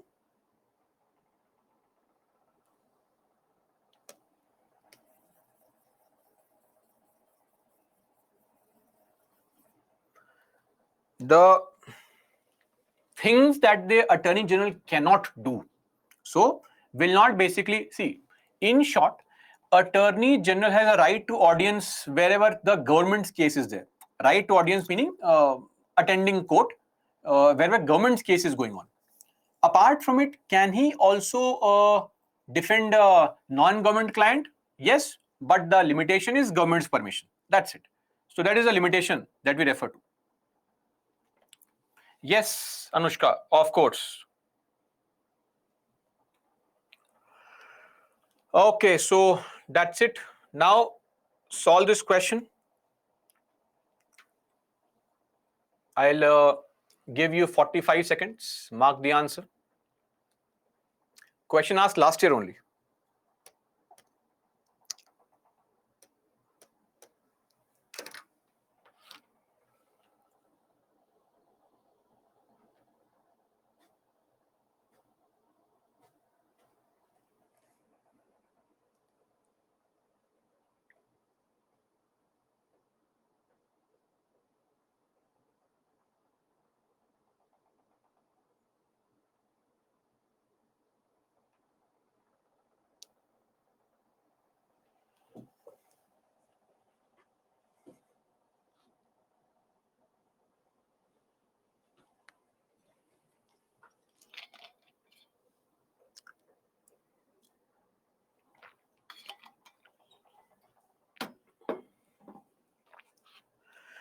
Very good. Half of you got this correct.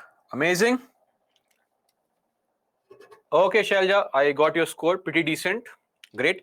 Attorney General of India and Attorney General of India and Solicitor General of India are the only officers of government who are allowed to take part in meetings. Really? It is only the Attorney General of India who is allowed to take part in meetings, not the Solicitor General of India. One is wrong. Allowed, not allowed. One is wrong. According to the Constitution of India, the Attorney General of India submits his resignation when the government which appointed him resigns. Where did we see this provision? In the constitution, there is no such provision only. So the answer is D, neither one nor two. Solve one more question.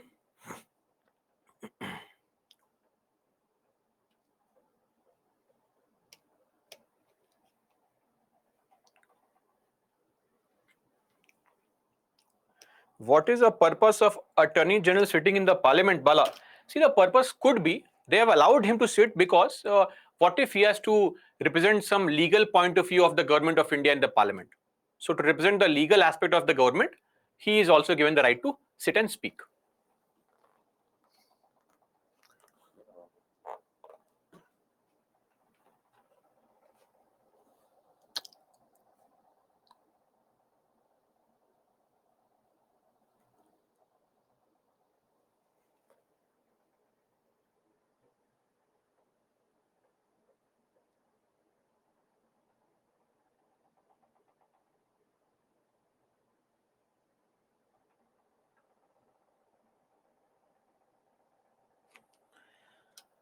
Okay, 60% got this correct. Attorney General of India can take part in proceedings of Lok Sabha. Yes. Can be member of committee of Lok Sabha. Yes. Can speak in Lok Sabha. Yes. Cannot vote in the Lok Sabha. 1, 2 and 3. Okay. So the Attorney General can be a member of any committee of Lok Sabha or Rajya Sabha. See, look at this language here. Can be a member of any committee of the Parliament of which he is made the member. Okay. So that's it with respect to the Attorney General of India. We are done now. Now we'll move on. One question asked in the main examination, a very easy, straightforward question asked. So sometimes you'll get these questions also, which are completely based on rote learning and rote memory. If you know the functions, you can write the answer. Otherwise, you can't create functions. So the Attorney General is the chief legal advisor and the lawyer of the government. That's it. Write all the functions, limitations, Article 76, Article 88, all that you know. You have to vomit on this answer. Right from Article 76, Article 88, the functions, the limitations. This is why mugging up. Oh, please don't think it's very easy. Trust me. When you have to write exact functions, it becomes very challenging because you can't create functions. So right now you have just seen the topic, so you can write everything. But imagine after 6 months, suddenly you have to write function, then could be a challenge. So these questions are not that easy, in fact, because they require you to write exact functions that the body performs. You can't simply say nice functions, good functions. You have to write proper words. Okay.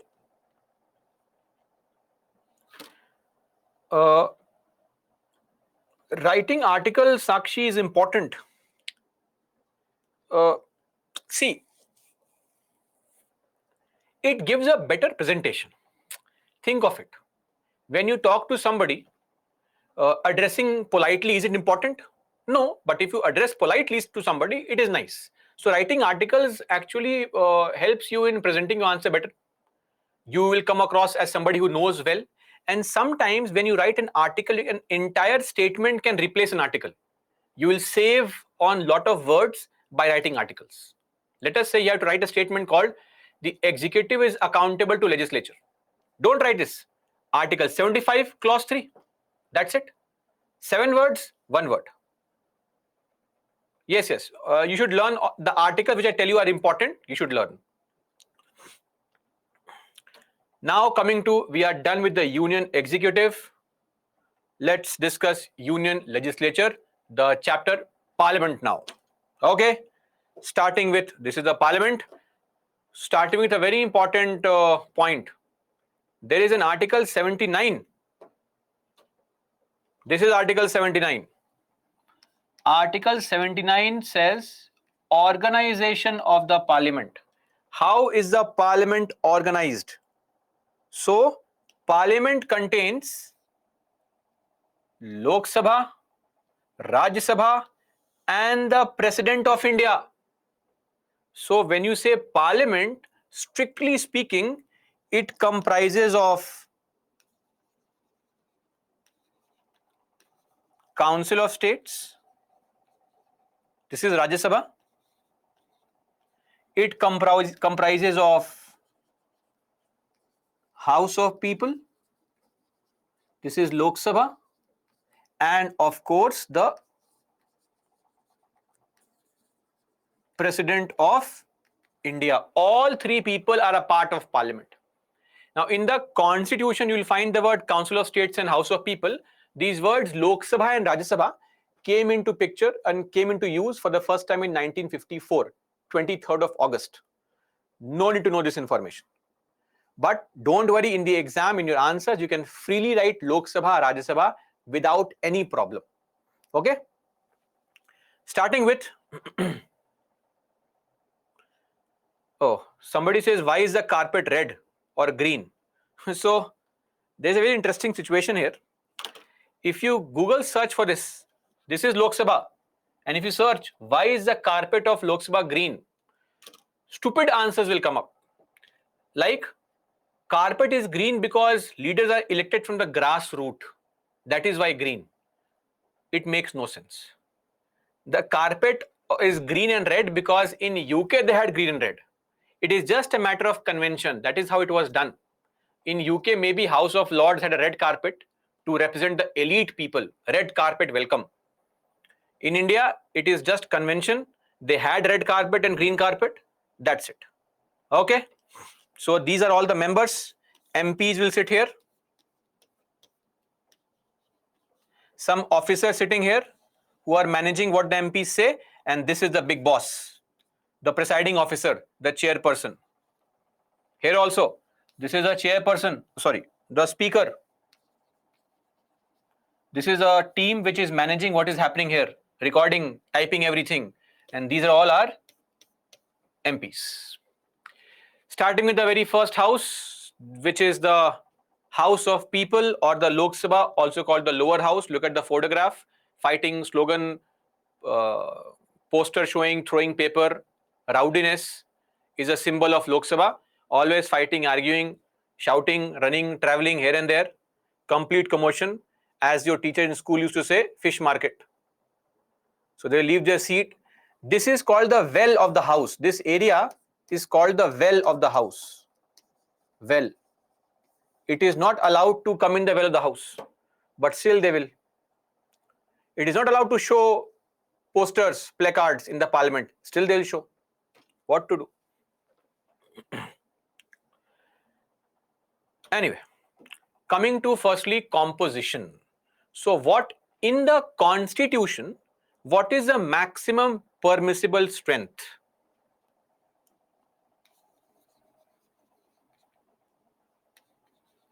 Now we can use a symbol of constitution, right?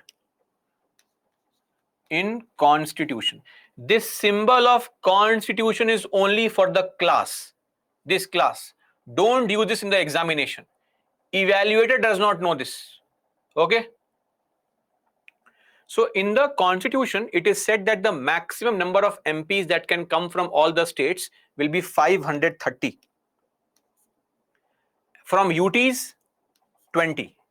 And we can have 2 people who are nominated also. Okay. But currently, the maximum number of people who are there and the total strength of Lok Sabha is 543. This is what is the total membership or strength of the Lok Sabha. 524 plus 19. 524 from states, 19 from UTs. Are we clear on this? Okay. Now, how is the election held? Election is direct. What is direct? We will vote both for states and for UTs.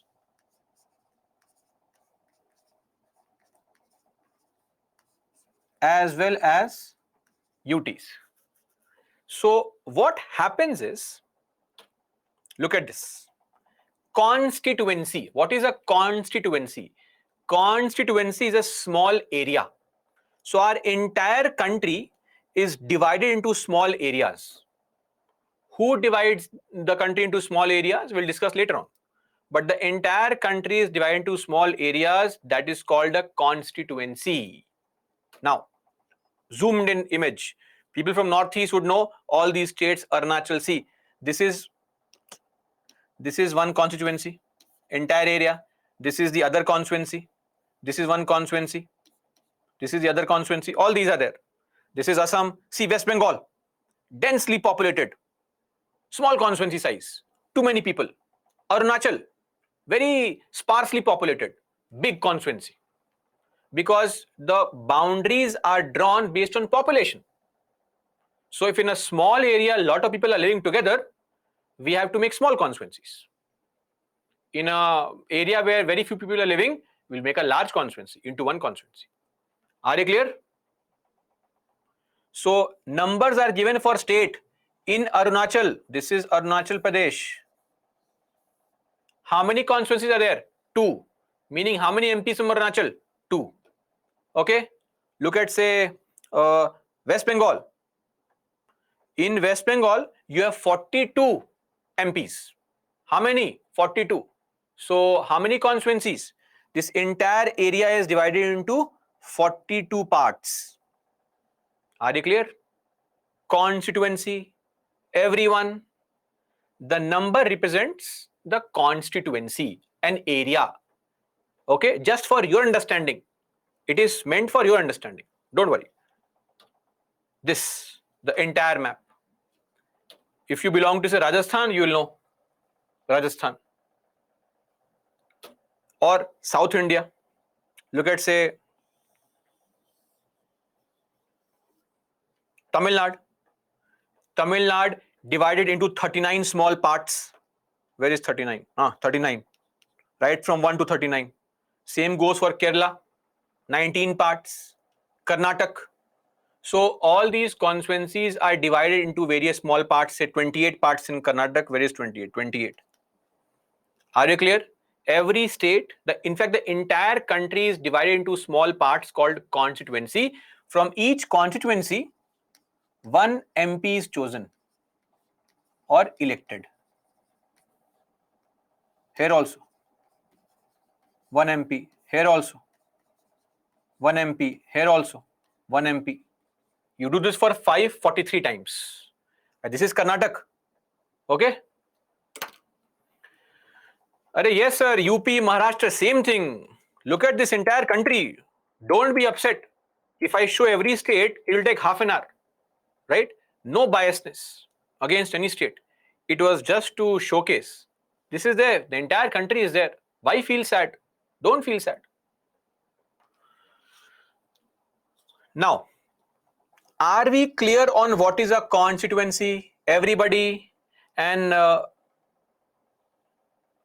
constituency does not mean district. Don't create own scenarios. Please follow what I am telling you. Constituencies or these areas are divided on population. Okay? Population. 1971 census, not current census. 1971 census. So from every area or every constituency, what happens? Let's say this constituency. All the people of this area will vote to choose one MP. Clear?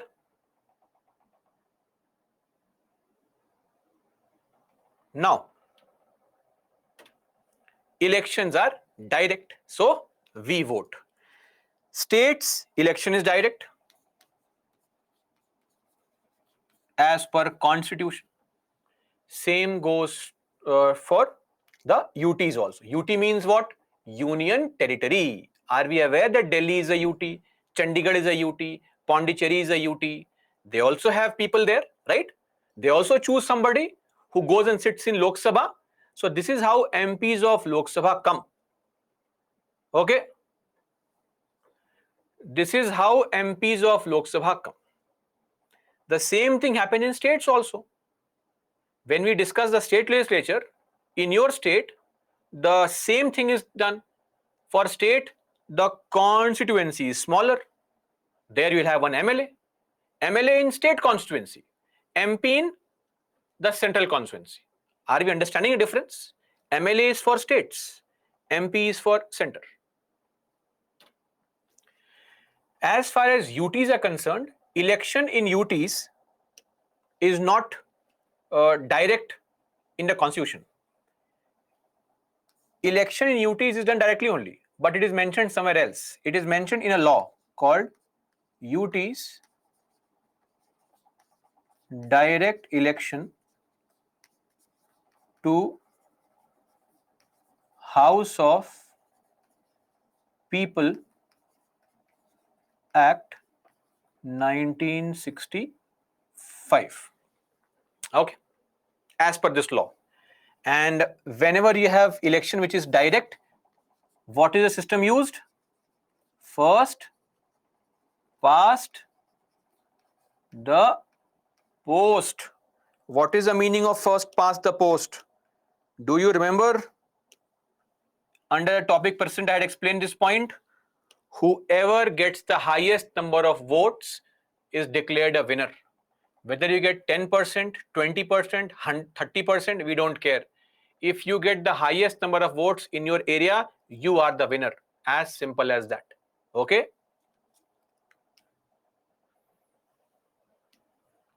Now,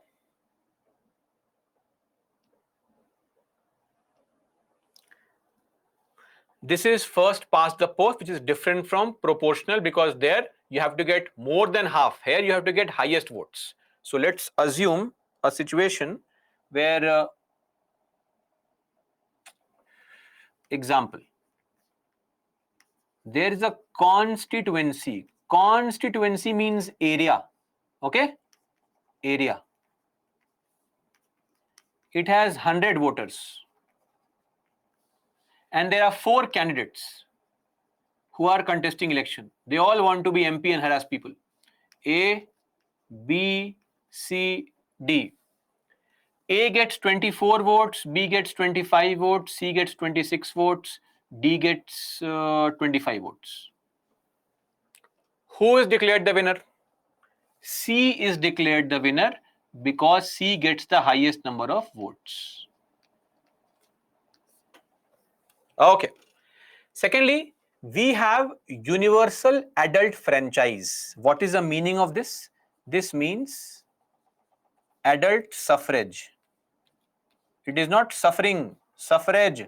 Suffrage means voting rights for everybody, regardless of income, gender, wealth, your social standing, etc. Everybody gets a right to vote. That's called universal adult franchise.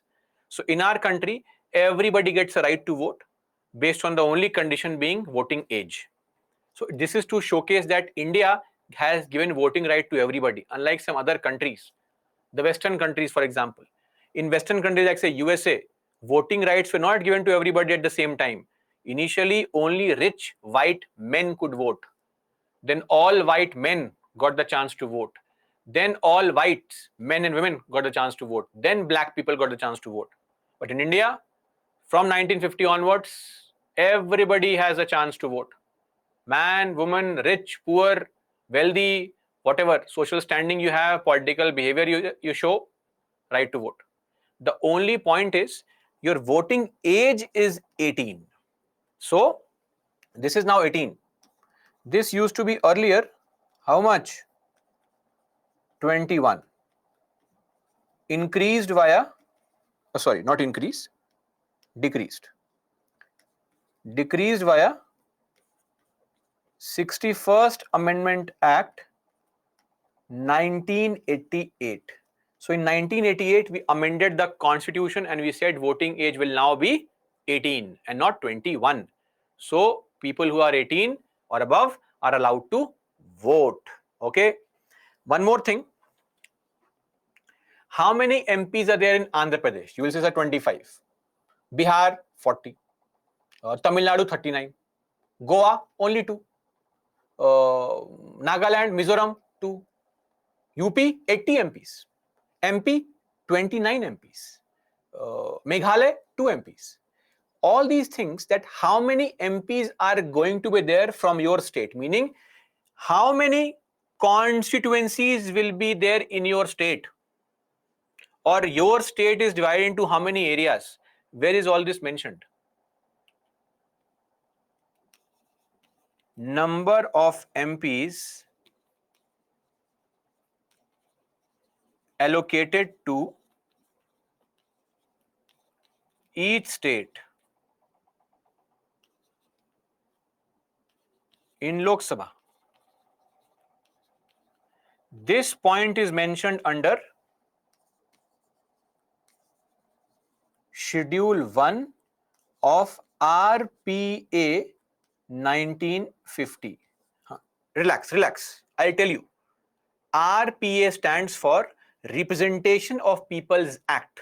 We'll discuss this law in detail later on, but this fact you should remember, that how many MPs are there in your state. If you want to know, please download the law.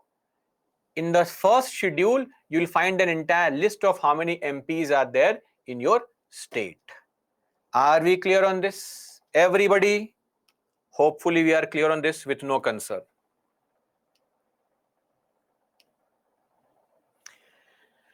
Now, there are how many MPs? 543 MPs. The country is divided into 543 small parts or small areas. These areas are called constituencies. No, Achal, you need not remember the number of constituencies of every state. Just remember that where are these things mentioned? In RPA, not in the constitution. Okay. Just to showcase, see, this is 1984 election. This is 1984 election. So this election was where Congress won 415 seats, meaning 415 seats won by Congress, or 415 constituencies won by Congress. 415 out of 543. And see, everything blue. Okay. Look at 2019. This is when BJP won. So BJP and the other allied parties of BJP won 353 seats together. So look at now, from Congress from this came down to this, and BJP from this came up to this. Things keep on changing. Don't worry, nothing is permanent. This is politics. It will keep on changing. After 20 years, some other party will have this entire situation of winning all the constituencies. Clear? Okay. Now, nomination of members. So far we know that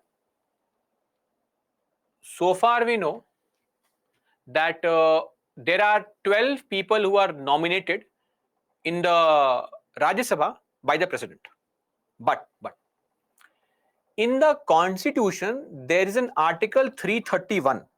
This article says that the president can nominate, if he wants to, 2 members from the Anglo-Indian community, can nominate. Now, in fact, till 2020, this nomination was there. Now you will say, sir, who is Anglo-Indian? Who is Anglo-Indian? Anglo-Indians are those people whose father or any other male ancestor is of European descent. Those Europeans who came here, settled down, married here, had kids, their kids, grandkids, great-grandkids, etc., etc., etc., are called Anglo-Indians. Anglo-Indian means whose father or male progenitor. Progenitor means ancestor. is of European descent. Are we clear? No, sorry, not mother, father. Now, please don't be angry. Why only father? This is anti-feminism. I have not made the definition. Anger towards the government of that time, not towards me. Okay? So if a European woman comes here and marries an Indian, sorry, the kids will not be called Anglo-Indians. And I have no control over this. Okay? So this is there. Now,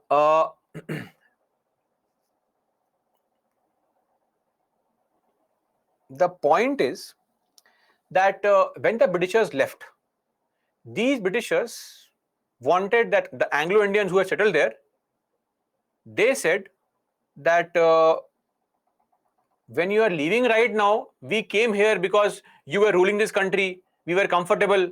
Now you're leaving, how will we feel? Don't leave us, please. They are crying, all the Anglo-Indians, that please don't leave, Britishers, please. Britishers said, sorry, our time is up, we have to leave, right? Look at we don't even control the Indian army anymore. Look at Subhash Chandra Bose, all these leaders. We can't survive in this country, sorry. But they told the Indian government that, see, all these people have come here, they are here now, scattered all across the country. Why don't you give them some representation in Lok Sabha? Because on their own, they can't win election. Because they are not living in one area specifically. They are scattered all over the country. They never form a majority anywhere. So we said, don't worry, 2 nominations directly from the community. This was meant for only 10 years. But we kept on increasing it, 10 more, 10 more, 10 more, 10 more, 10 more. Eventually the time came when Mr. Amit Shah said, what nomination? What nomination? How many Anglo-Indians? Census 2011 says that in India we have only 296 Anglo-Indians. So Amit Shah said, your population is very small. Your representation is not possible. Why? Because you are a very small population and you want 2 seats in Lok Sabha. A country of 1.4 billion people have only 543 seats, and handful of you want 2 seats from there. If you go to Bihar right now, for 32 lakh people, there is 1 MP on an average. How many? 32 lakh people. Best of the states, Kerala. How many people? For 17 to 18 lakh people, there is 1 MP. And for handful of people, you want 2 MPs. The extension was stopped. The provision was not extended. It expired. That is why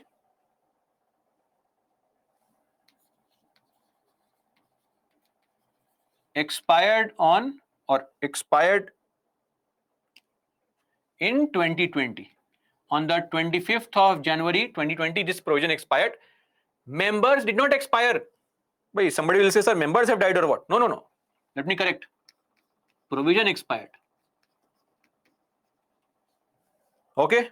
Please don't think the members have expired. They are given Indian. They are Indian only. These are Indian citizens only. But still, this is nomination no longer there. That is why we write here 0. 0. Over. In the words of Rahul Gandhi, khatam. Now, apart from this, we also have reservation for SCs and STs in the Lok Sabha. I am repeating this line. We have reservation for SC and ST in the Lok Sabha. These 2 categories of people have reservation in Lok Sabha only, not in Rajya Sabha. How? So again, based on population. Whatever is the population of SC, ST in your state, based on that, those many seats are reserved in that state. For example, look at this. So all the dark green ones are seats reserved for scheduled castes. The light green ones are reserved for scheduled tribes.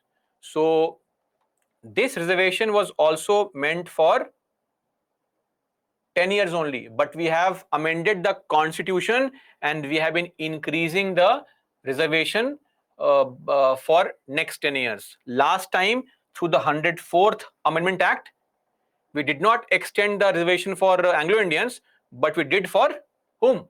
The SC/STs. So currently, scheduled castes have 84 seats reserved for them. What is meant by seat reserved? Seat reserved means on these 84 seats, this seat, this seat, this seat, this seat, 84. Do this 84 times. On these seats, only a scheduled caste person can contest. Everybody votes. Think of this area. In this area, this entire area, everybody will vote, but only a scheduled tribe person can contest. Did we understand the reservation? This is the reservation. For scheduled tribes, 47 seats are reserved. Okay. And this is also mentioned in the same RPA Schedule 1.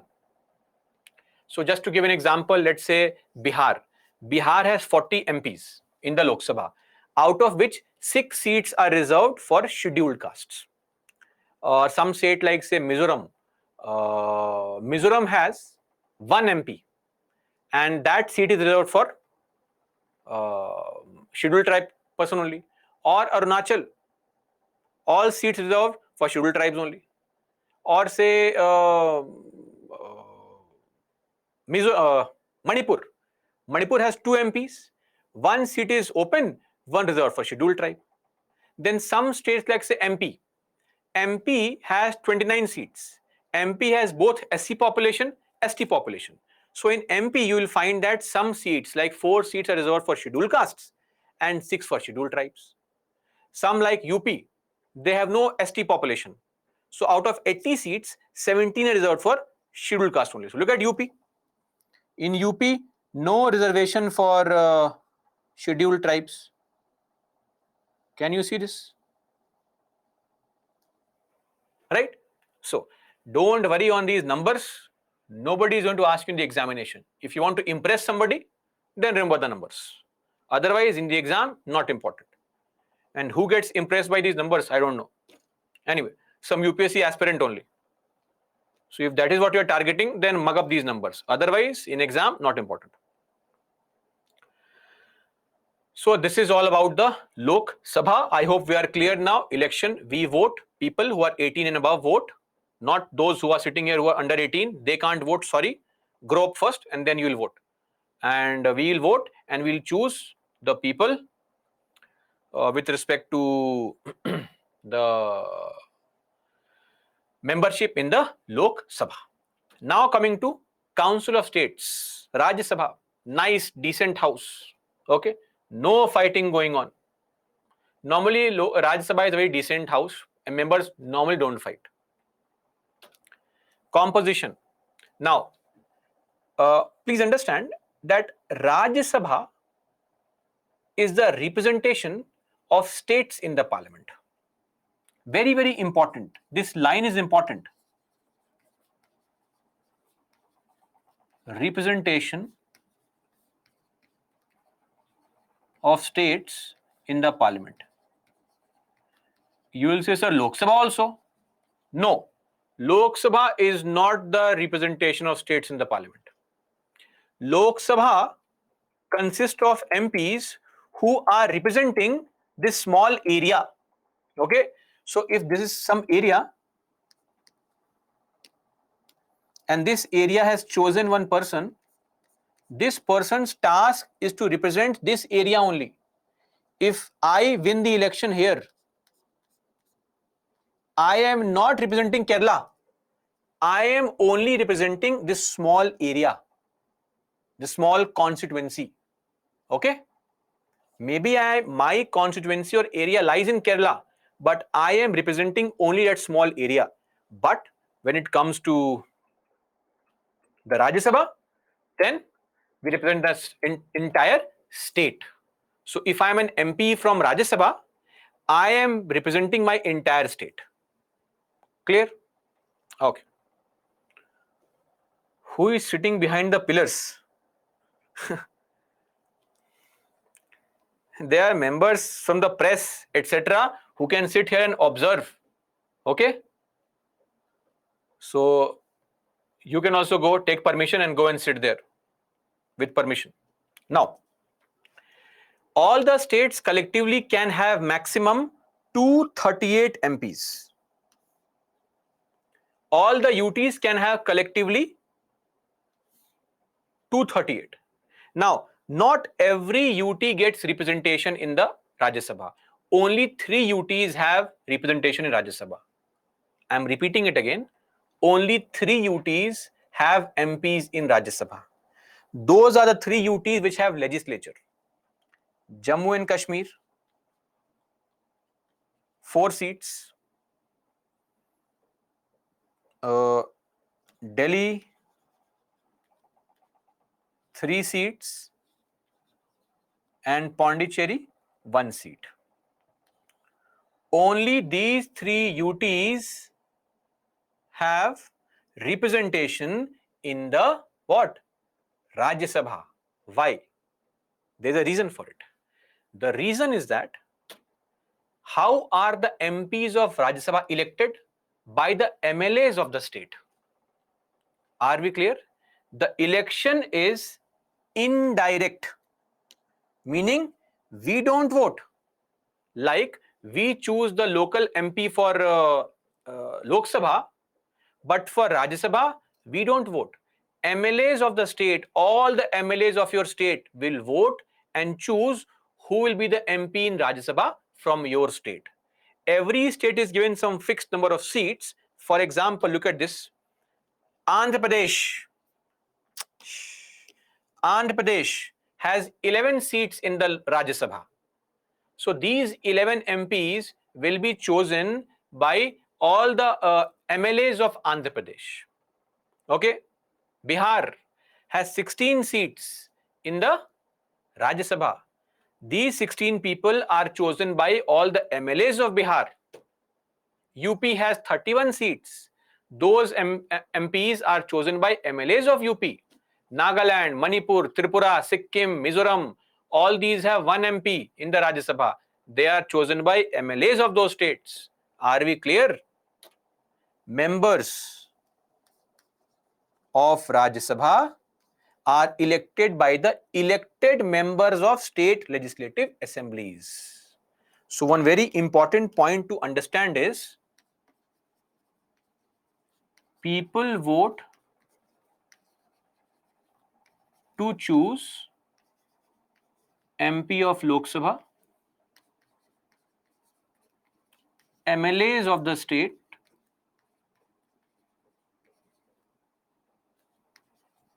vote to choose MP in the Rajya Sabha. Now, why do only these 3 states have seats being given? Because UTs, because only these 3 union territories have MLAs. So Delhi has MLAs, Pondicherry has MLAs. Now you say, sir, but J&K doesn't have MLAs. Of course, not right now.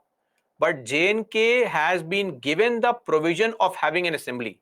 So in future, when the MLAs come, they will vote and choose who becomes an MP in the Rajya Sabha from Jammu and Kashmir. Are we clear on this? Everybody?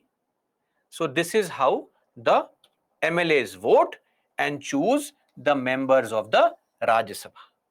Please don't do research on this. This is the simplest explanation that is ever possible on this planet. If this is beyond understanding, then I'm not sure what is in understanding. So this is how the MPs of Lok Sabha and Rajya Sabha are chosen. And because the MLAs of a state are voting and choosing, that is why we say the Rajya Sabha is the representation of states. So if I am an MP in the Rajya Sabha, right, then I was chosen by MLAs of my state. Clear? Okay. Are we clear? That is why the election is being called as indirect election. And in our country, wherever you have indirect election, the system is always very simple: proportional representation by means of single transferable vote. This information is sufficient. This is more than sufficient. Please don't do research and PhD, nothing will come out of it. Now, just like I said earlier, that how many MPs are there in your state in Lok Sabha? This figure, all these numbers, where is this mentioned? It is mentioned in Schedule 1, RP 1950. Similarly, how many MPs are there from your state in Rajya Sabha? Where is that mentioned? That is mentioned in the Constitution only. That is mentioned under Schedule 4 of the Indian Constitution. This mentions the number of MPs who are there in Rajya Sabha from each state. Allocation of seats in the Council of States. So Andhra Pradesh has 11, Telangana has 7, Jharkhand has 6, West Bengal has 16, MP has 11. Number is not important. This point is important, that where is this list mentioned? Schedule 4 of the Indian Constitution.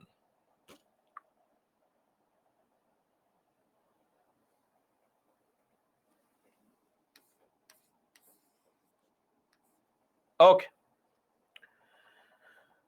And here also, the how many MPs are there in each state is based on population only. Always, it will always be based on population. Okay.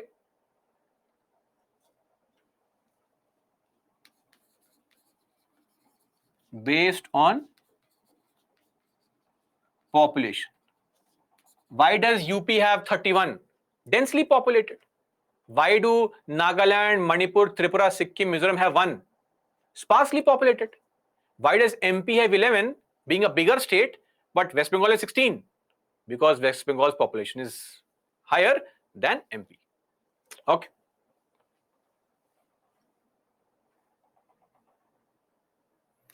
Achal, right now nobody will vote. If no MLA is there, how can we vote? Seats are vacant. Okay. Right now the seats are vacant. Now, in the case of Rajya Sabha, we know very well that 12 people can be nominated in the Rajya Sabha from 4 different fields. Which 4 fields? Art, literature, science, social service. Okay. This is mentioned under Article 80, Clause 3. Article not important. Don't worry. No need to remember this article. 12 people are nominated directly by the president or the government. Who are these people? For example, this person is former Chief Justice of India, Ranjan Gogoi. This person is Dr. Rakesh Sinha. You know this person? Ilayaraja, 5-time National Award winner, Padma Vibhushan Ilayaraja. So he's a very famous music composer. Before the likes of Anirudh got success. So a lot of you maybe from the northern belt would not know Ilayaraja, but you would know Anirudh and all. But he is the original goat in terms of music. Anyway. Now, so we were discussing this point and somebody must have raised this question, that how are we deciding these boundaries? Why this line is here only? Why not here? Why not here? Why? Who is drawing all these lines? When I cross the road, I can't see any line. Of course, these lines are on paper only. But somebody has to draw these lines. These lines are drawn based on population. But who is drawing these lines? These lines are drawn by a body. That body is called Delimitation Commission. Okay? So what is delimitation? delimitation is defined as the act of redrawing boundaries of Lok Sabha and the Vidhan Sabha state assemblies to represent changes in population. So all these boundaries that you see, let's say this is a boundary. This boundary represents some people, some constituency. The boundary can be changed if the population changes. If a lot of people move from this area into this area, then we'll have to increase the boundary of this, because now this area is sparsely populated, less population. So that act of drawing the boundaries is called delimitation of constituencies. Clear? And currently the representation is based on 1971 census, right? So as of now, the delimitation is based on 1971 census population. We know very well the reason also for that. Now, what is this delimitation commission? This is the boundary commission, which is called delimitation commission. This is the body which is formed under the provision of Article 82.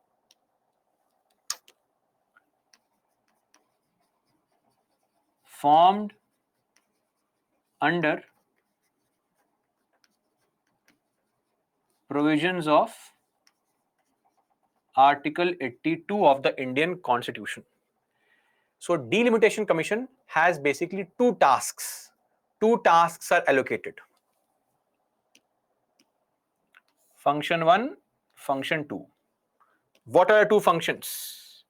Function number 1 is to determine the boundaries. Determine boundaries of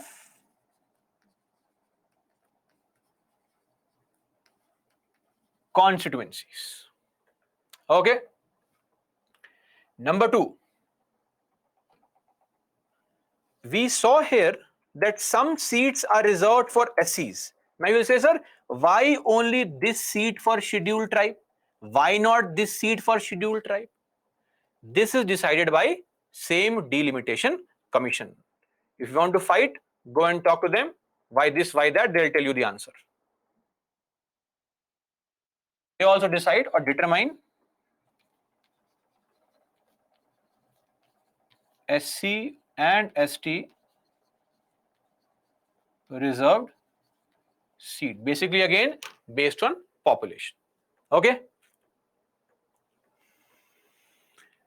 Are we clear on this? Now, delimitation commission comprises of a retired Supreme Court judge, chief election commissioner of the country, and in every state there is a person called state election commissioner. Every state has a separate person called state election commissioner. That person is there for every state. This is also a constitutional post, Article 243, capital K. Okay. So this is with respect to the what? Delimitation commission. Now, it is very important to understand this point. This delimitation commission is an independent constitutional body. Independent body. Section 10 of the law also says that you cannot challenge the order of delimitation commission in any court of law. Delimitation commission, if it says this seat is reserved for scheduled caste, you can't go to court saying, sir, come on. Question, my lord, why this seat? Sorry, the order that they give, the award they give is final. If the delimitation commission has said that this seat is reserved for a scheduled tribe person, it's done. It's final. It can't be questioned. Are we clear? Not up for judicial review. Supreme Court has also said this, that please don't come to us because we will not review it. Are we clear? In the Meghraj Kothari case 1967, MS Gill case 1978, In fact, even in the NP Ponnuswamy case, 1952, Supreme Court has said that the orders given by Delimitation Commission will not be under judicial review. Please don't come to us, don't disturb us. And second point, once the Delimitation Commission gives any award that seats are reserved, this seat reserved, that is the boundary, etc., those things are tabled in the House. Okay, those things are tabled in the House, that is the Parliament, that is Lok Sabha and the Vidhan Sabha. And Lok Sabha and Vidhan Sabha can discuss on all those things. They can't make any change. So no changes can be made in the orders given by the Delimitation Commission. Okay, that's it. That is all as far as Delimitation Commission is concerned. Don't worry on State Election Commissioner. Who is this person? We'll discuss this person when we study panchayats and municipalities. Now, ignore it. Think of him as some constitutional person. That's it. That should be understanding that this is a constitutional post which is there in every state. When we discuss panchayats, then we'll discuss this topic or this person as well. Are we clear? So point number 1 is that independent body comprising of 3 members. Point number 2, no judicial review. Point number 3, even the Lok Sabha and the Vidhan Sabha cannot make any change in the decisions taken by the Delimitation Commission. All 3 points explained. Solve this question which came in prelims 2012. So we have a lot of questions today. So at the end, we'll finally see the topper list who deserves a chocolate.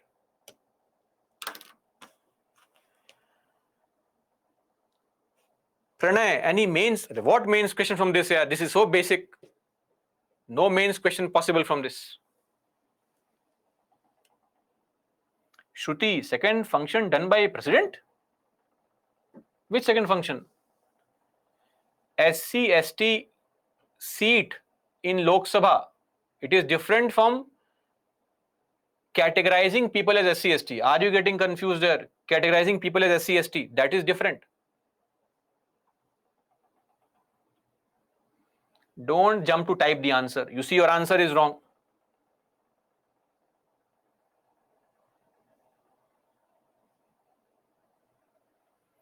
Okay, great. A lot of you marked the correct answer.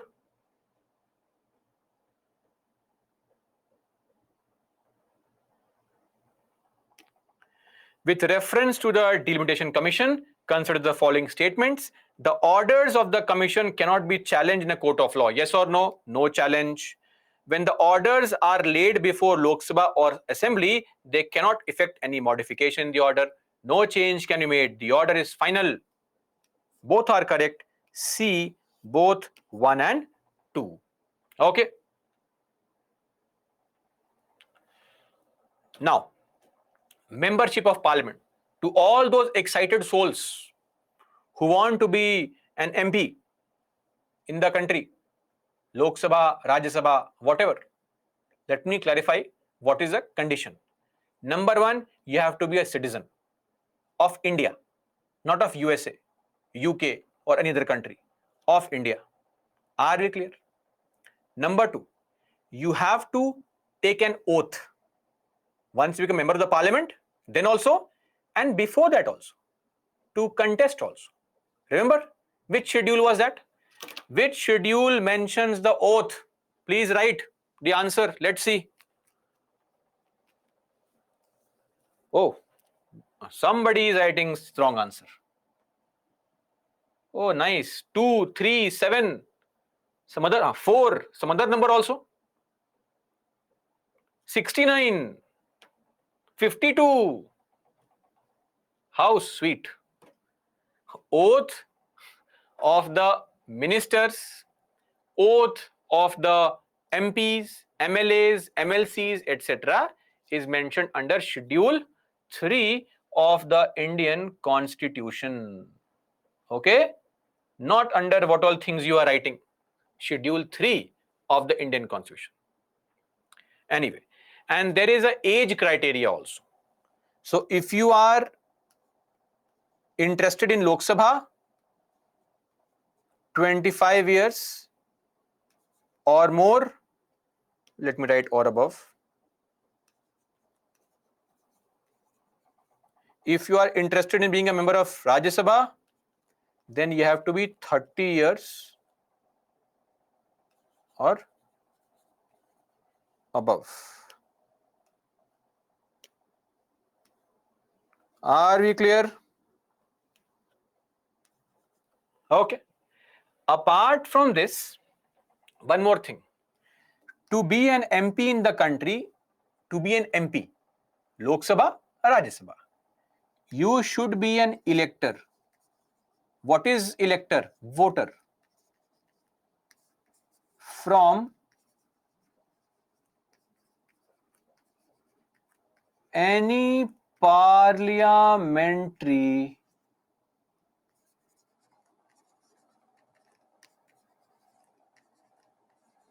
constituency in India.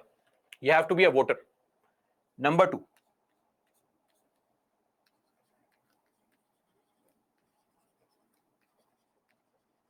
for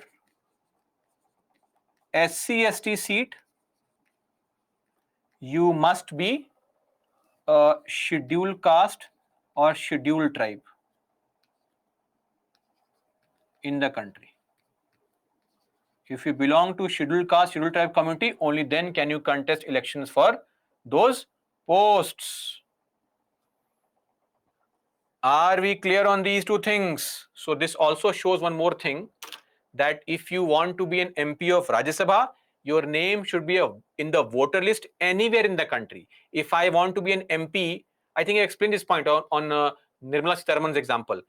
Nirmala Sitharaman is from Tamil Nadu, but she is representing Karnataka in Rajya Sabha. You can be from any state and can represent any state. It does not matter. Okay, so this is there with respect to the membership of parliament. Now, how can you be disqualified? Very simple. Either you are of unsound mind, disqualified, or you are not a citizen, disqualified, or you are which color? White. Or you are undischarged insolvent. What is undischarged insolvent? Bankrupt. Okay. So unsound. What is unsound mind? Unsound mind refers to who has gone crazy, and not because somebody else tells you crazy. The court has to give a certificate. Otherwise, every politician will say he is crazy, cancel his candidature. No, court has to give certificate. All these things are mentioned under Article 102. Now, one more thing is there, and one more criteria is there. What is this criteria? Office of profit. So what exactly is this office of profit? Though I discussed this briefly, what is office of profit? But let's now discuss in detail office of profit.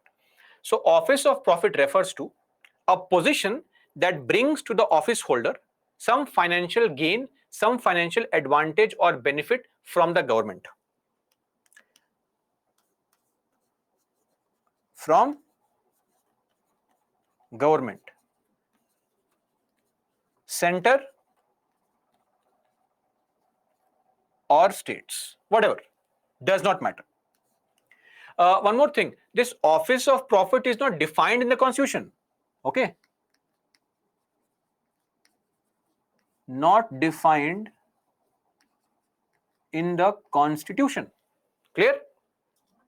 And under Article 102 clause 1 and 191 clause 1, this is meant for MP, this is meant for MLA, MLC, states that any MP, MLA, MLC is barred from holding any office of profit under the central or state government. Okay? Now, why do we have this? Why can I not get some benefit from government and be an MP? Because let us say I have a government contract. I have a government contract to build a bridge. Who gave me the government contract? Who gave me the government contract? Government. I have a government contract given by the government to build a bridge. I'm making money out of it. Now, in the parliament, what is my task? What is my duty? Duty is to question the government. Yes or no? But if I am getting some benefit from the government and I get up to question the government, minister says, sit down, I'll take the contract back from you. I'll say, sorry, sir, by mistake. Very nice government, best government. I love the government. That's the problem. So my interest, money or whatever, should be separate from my duty as a legislator. So whether I'm an MP in the center or MLA, MLC at the state level, my duty and interest has to be different. Clear? This is the purpose of Office of Profit. Now, since there is no definition, Supreme Court has said we are helping you out by giving you some options on understanding what can be Office of Profit. So a test to determine OOP. Now don't say, sir, what is this OOP? Sir, Office of Profit. OOP. Office of Profit. Clear? Now, the point is, these tests have come from some judgments. For example, the very famous judgment was the Rikab Chand case. You can remember any judgment and that will be sufficient. I think 1958. This was Rikab Chand versus Maulana Abdul Shakur case. Then one very famous case was this Bihari Lal Dobre case of 1983. In the Bihari Lal Dobre case of 1983, Supreme Court said the same thing. Or Shankari Prasad Ghoshal, SP Ghoshal case of 1964. Or even the Swapan Roy versus Pradyut Bordoloi case. Swapan Roy case of 2001. You can quote any case, same judgment. What is this test? Number one, whether the government makes appointment or not. Has the government appointed you? Yes, Office of Profit. Can't contest election. Does the government have right to terminate your service, end your service? Can government remove you? Yes, Office of Profit. Or does the government pay salary? Office of Profit. Or are you performing functions for the government, building bridge? Office of Profit. Or government has control over your functions. Does the government guide you, direct you in your performance of functions? Office of Profit. This is what is called Office of Profit, OOP. I have written a short form here. Please don't be confused. Okay? Focus on the slides only because I see questions after explaining things also. Now, let us take an example. IAS officer, who appoints? Government. Office of Profit. End of story. Me as a faculty here, who has appointed me? Government? Of course not. Can government remove me? They cannot. Government pays salary? Sorry. Am I carrying functions of government? No.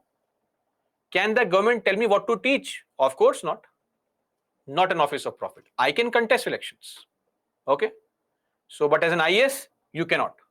You have to resign first, right? And then contest, like Annamalai.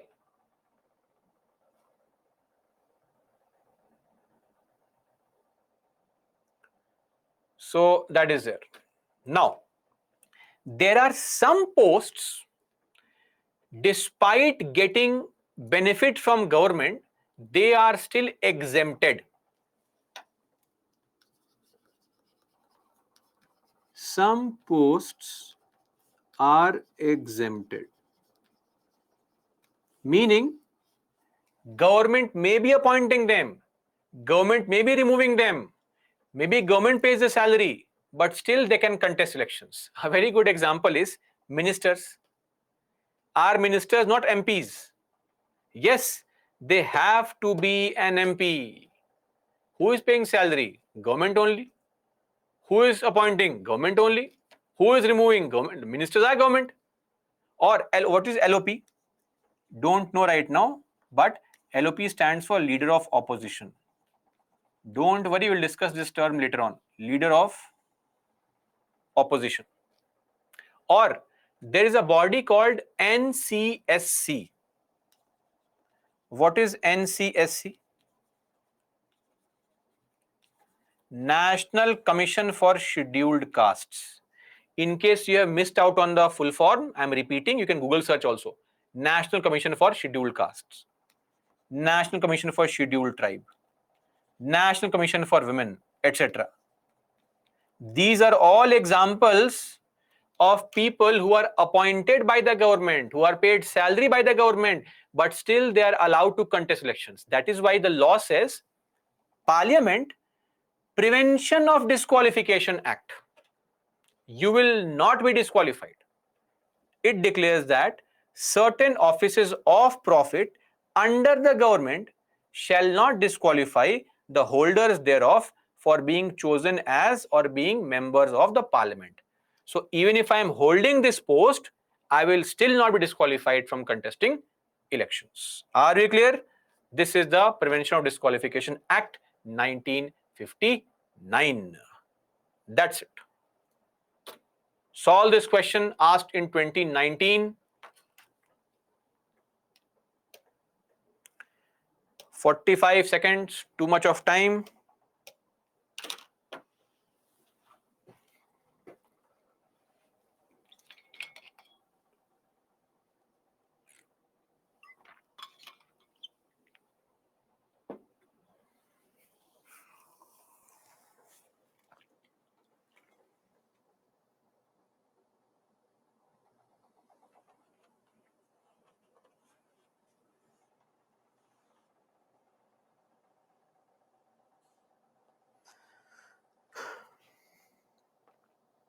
Quick, quick, quick. Oh, poll is still running. My bad.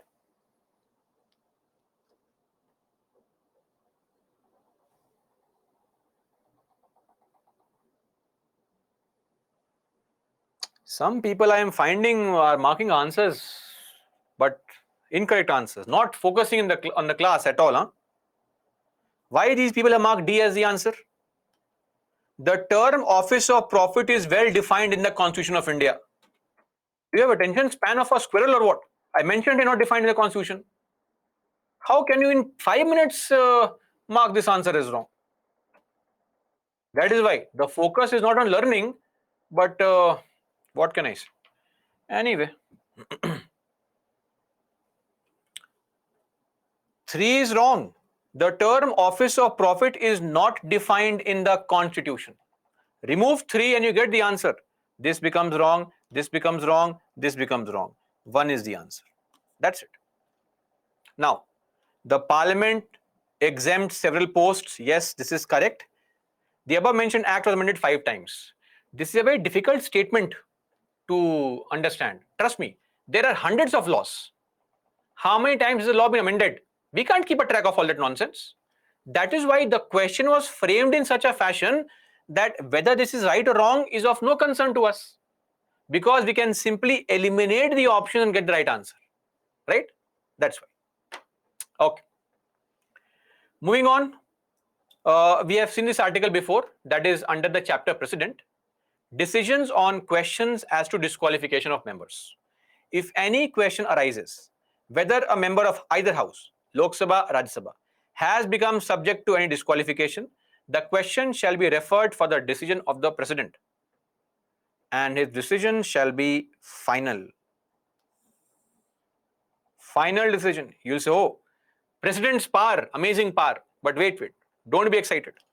Before giving any decision on any such question, the President shall obtain the opinion of Election Commission, okay, fair enough, opinion, and shall act according to such opinion, meaning it is a part of election commission, not the president. Clear? President's power is based on EC's advice.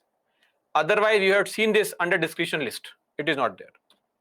Now, vacating of seats. What is vacating of seats? Seats become vacant, meaning nobody is there. Seat become vacant, meaning from that constituency or area, nobody is there in the Lok Sabha or Rajya Sabha. How can seat become vacant? Of course, MP can die, etc. They can resign. Don't say, sir, can MP resign? Of course he can resign. Please don't ever ask this question, because this question makes no sense.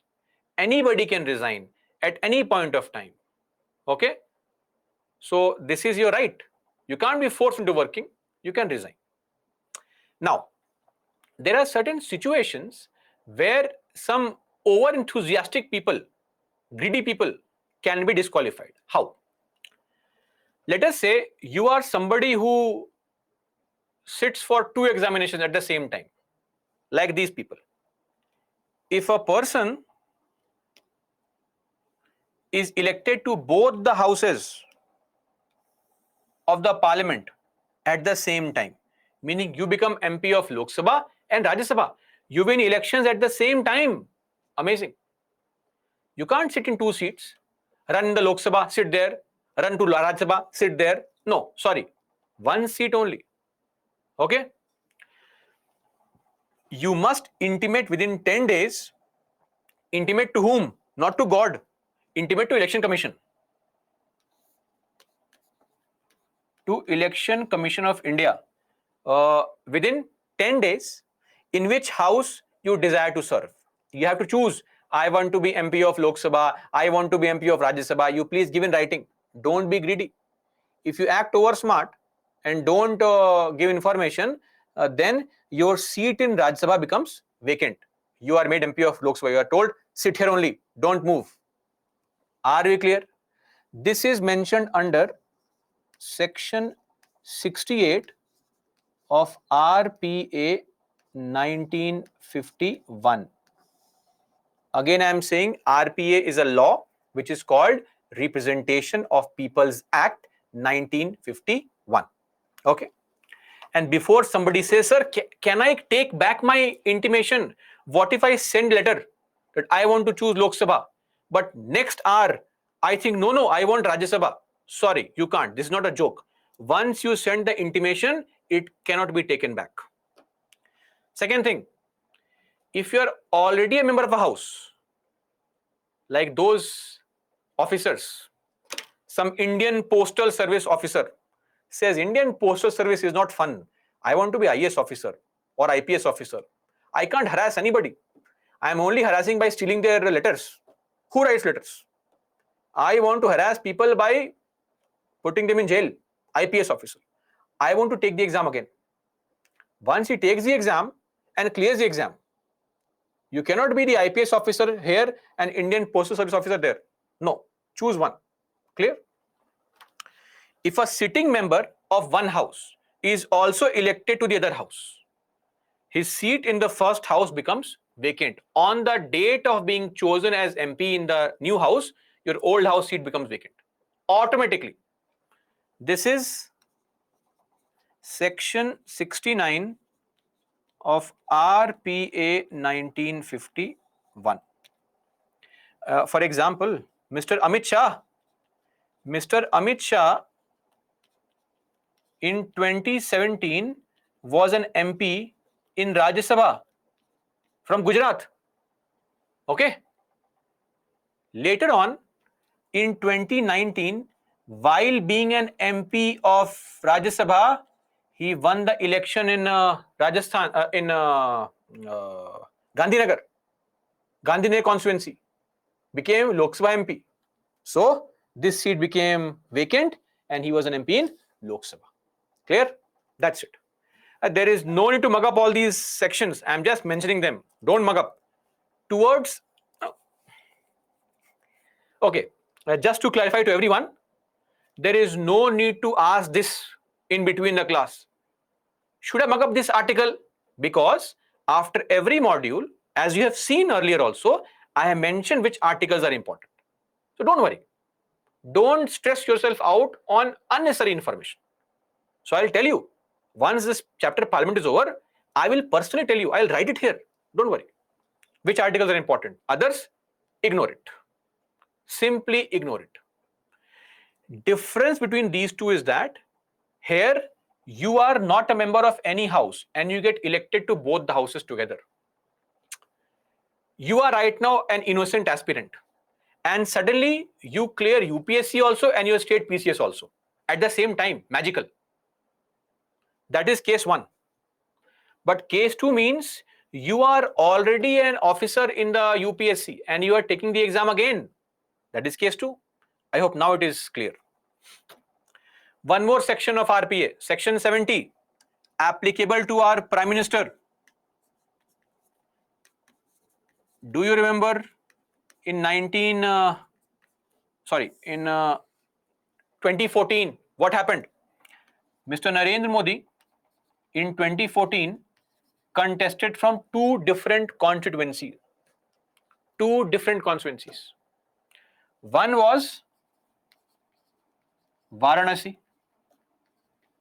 The other was Vadodara.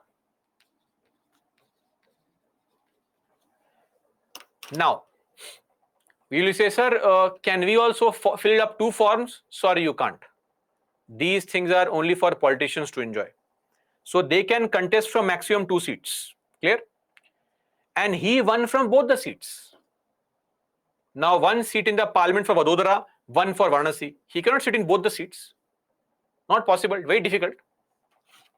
So if you win, if a person is elected to 2 seats in a house, in the same house, you have to leave 1.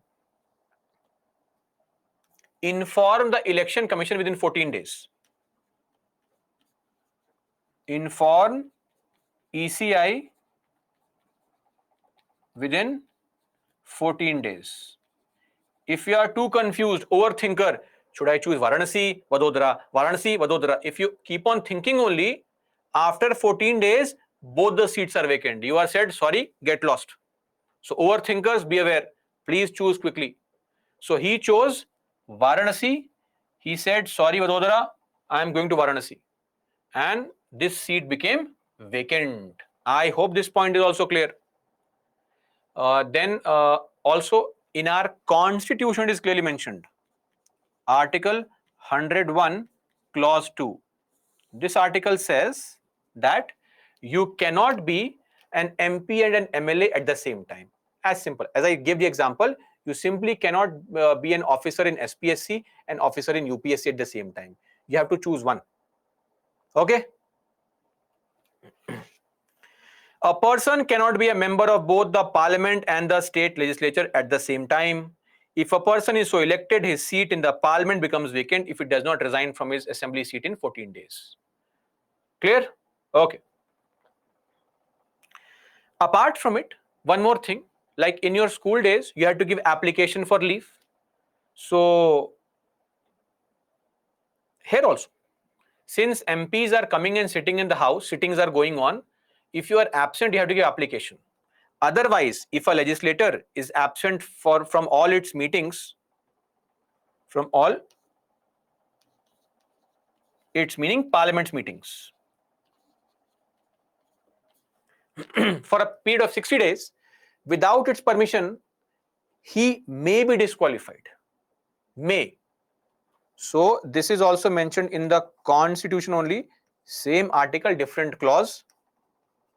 Basically means that you have to inform the parliament if you are becoming absent. Clear? Most cases the absence is on the basis of illness. And let's say don't inform. You come after 60 days without information.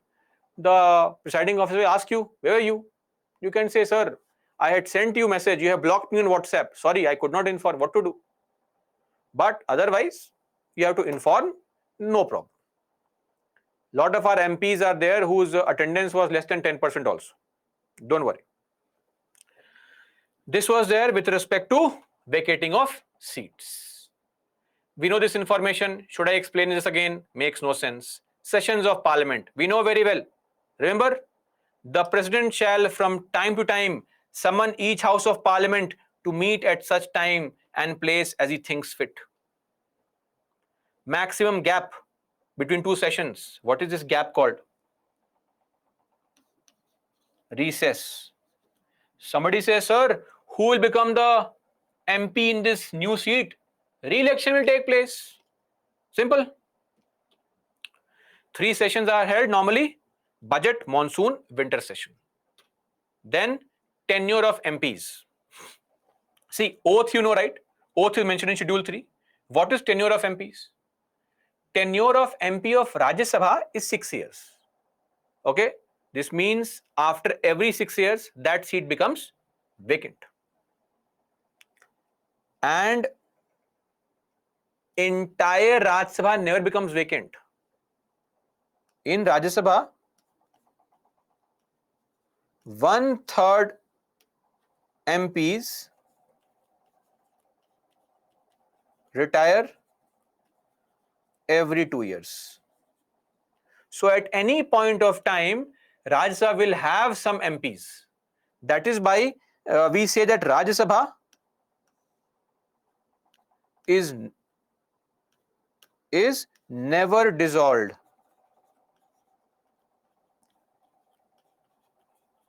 It is called a continuing chamber. What is continuing chamber? A house which is never dissolved.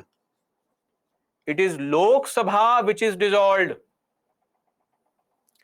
Now, Lok Sabha MP's tenure is 5 years. Why?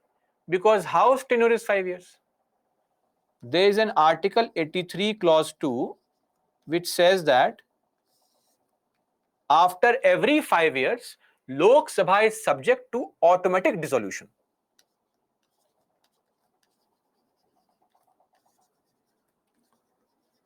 Automatic dissolution after 5 years. Now, if Lok Sabha is dissolved after 5 years and I am an MP of Lok Sabha, then my tenure is also 5 years only. Accordingly. Yes or no?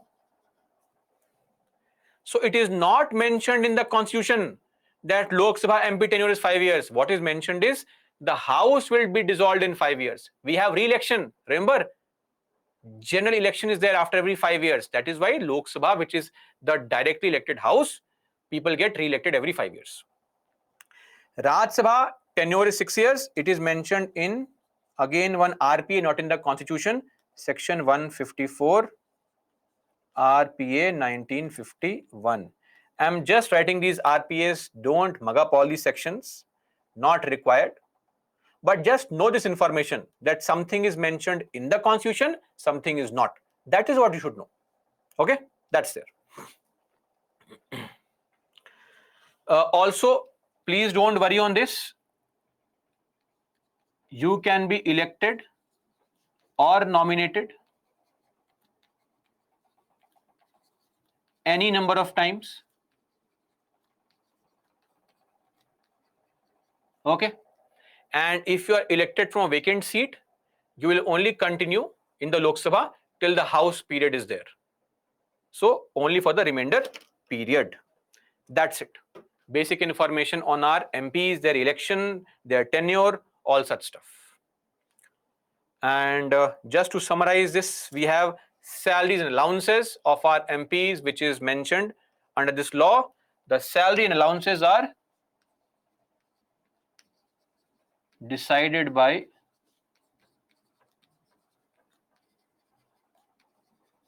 Parliament by law. Clearly? No, their salaries are not charged on CFI. Who is saying charged? They are not presidents. Their salary is not charged on CFI. Oh, by which law? By this law. Salary Allowances and Pensions of Members of Parliament Act. And yes, members get pension also. Don't be angry. It's okay. You will also get pension. So please, they also get pension. Okay, that's it. Let's end our discussion here only today. Tomorrow, we'll take up for discussion the remaining topics, including our presiding officer, voting in the parliament, types of majorities, so on and so forth. Let's see the leaderboard for today. So finally, only one person is deserving of the chocolate, that is Ghazala Nishat. Venkat Nalla with 9, Ghazala with 10. So Ghazala is the topper today. Venkat Nalla 9, Abhijit K Prasad 8, Abhishek Yadav 8, Utsav 8, Vaishnav Biswas 8, Abhishek Patel 8. Then you have people with 7 also, lot of you. Harshita, Shweta, Pooja, Shobhit, Amardeep, Sahil, Anushri, Balasai, Umang, Pranay, Priyanka, Chahat and Bhupendra. That's it. REIT pension is given, but from your own money. New pension scheme. That is it. Anyway, that's it. That's all for me, guys. We have been learning a lot of new information. Revision is important. I saw the test scores and you can see very well the marks that we saw not happening. Some of your questions are very basic. So, Ghazala, whenever you meet, I'll give you a chocolate. And every day, topper, don't worry. Whenever we meet, you can demand a chocolate from me in future. Till then, just my wishes for the examination. So let me remind you, revisions are not happening. It is a very bad sight.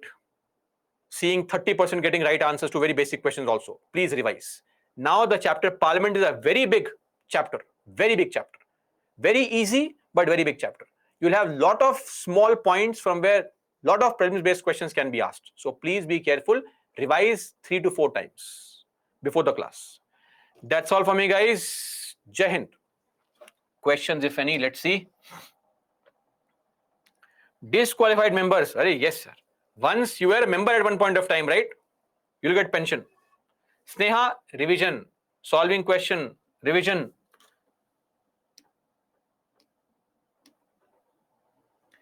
Saran, not charge expenditure. No, Akshita. As of now, there is no such provision except emergency. There is no other provision which can extend the tenure of the house.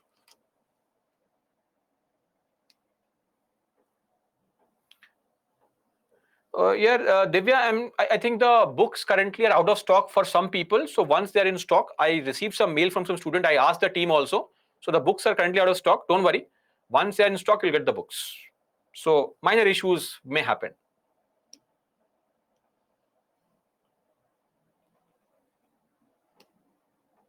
No, sir, not charged. Harshita, there is nothing called deputy minister. Your book has old information. Earlier, they used to have somebody called deputy minister. This is 20 years back. Now they don't have it. Deputy ministers were basically attached to cabinet ministers only or minister of state independent charge, and they were given some small role in the ministry, like some administrative work, some political work, some parliamentary duty. Those words are not there now. Anyway, they are not there in the constitution. And we don't have the concept also now.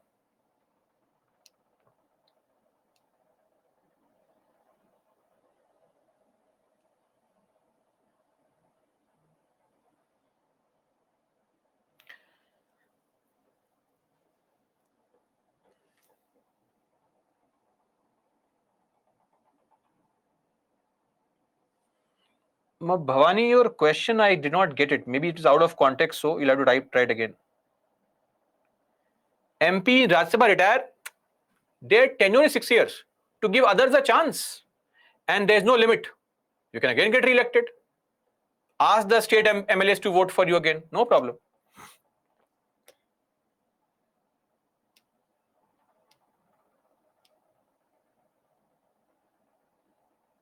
Sai Dinesh, cut motions later on. What is no cut motion? Previous slide. Take this previous slide.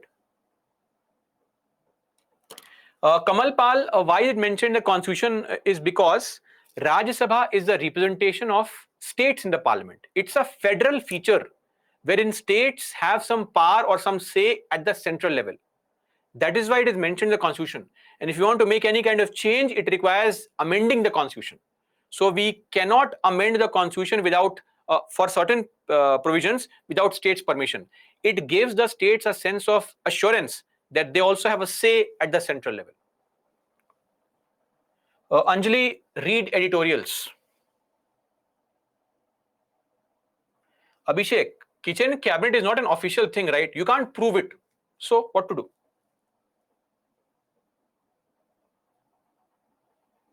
Karthi, UAF means everybody getting the right to vote, irrespective of gender, irrespective of education qualification, etc.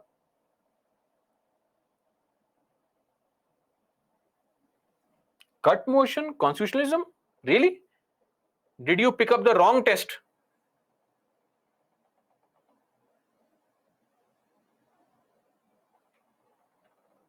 Yes, Shalu, it can be done. Now, will it be done? Also apply some common sense to it. That if it says that any place, any time, do you think the president is crazy that she'll call everybody in London? Of course not, right? It is just to have the situation that if the parliament is under construction, then for a temporary period they can meet somewhere else. If there is no such provision, then there'll be a problem. So we keep the provision slightly open-ended to look into some viable alternative if things go wrong. That's the purpose behind it. And don't say they'll be called in Andaman Nicobar right in between the sea Indian Ocean to meet. Is it possible? Of course not. Can it be done? Yes. Amit, 1984, Zail Singh choosing Rajiv Gandhi.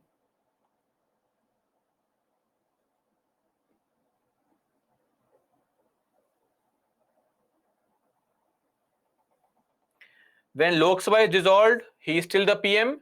When new Lok Sabha gets elected, whichever party wins the election, the PM comes from that party. Okay. Jyoti, UT is union territory. There are some areas which are directly controlled by the center. We'll discuss that later on. What is union territory? And why do we have union territories? All these things later on. The current topic that we're dealing with is under chapter 22 of Lakshmikant. Devisri, it is not just 5 years. If you're an MP for 1 day also, you'll get pension for life. Arey, come on, pension is only 50,000 rupees. It's okay. 50,000 rupees only. Let it be. Country is rich. We have too much of money. Don't worry. SIN, just revision, nothing else. Anant Padmanabhan, here I'm hearing your name for the first time. Did you join today only? Anyway, so your doubt is office of profit. See, if I'm an MP, I should not get any benefit from government. If there is any post I'm holding, which is making some profit for me, some money for me, which comes from government, I will not be allowed to contest elections. Either I choose to make money from government, like some government job, or I sit for the contest the elections. I can choose only one, not both. Okay. So first day, you firstly see all the previous videos of the last 4 days, and then you'll have a better understanding. 10th standard. Oh. Please, Anand Padmanabhan, read those books, Indian Democracy, Democratic Politics, class 9th and class 10th. Read those 2 books first. By the end of this week, at any cost. Srishti, notes, slides are notes. Make them notes from here. Current affairs, add points here. Get some point anywhere, add the points here. These are your notes. Update these notes only. Acha, Magesh, one question, ignore it. We'll discuss it under chapter Parliament. No, Sneha. Yes, Sneha. Possible. Private sector, it's okay. If I am running let's say, a shop, I want to contest elections. I can contest elections, be an MP, and run a shop also. From government, I should not get any benefit. Presiding officer, Jhansi Rani. Okay, I believe your questions have been addressed largely. Now, the experts will keep on addressing your concerns. If you have any doubt, etc., please get your doubts cleared from them, or tomorrow we can get your doubts cleared. Okay. Aarti, yes, by and large they are given. Some which are not given, I'm explaining it here. No problem.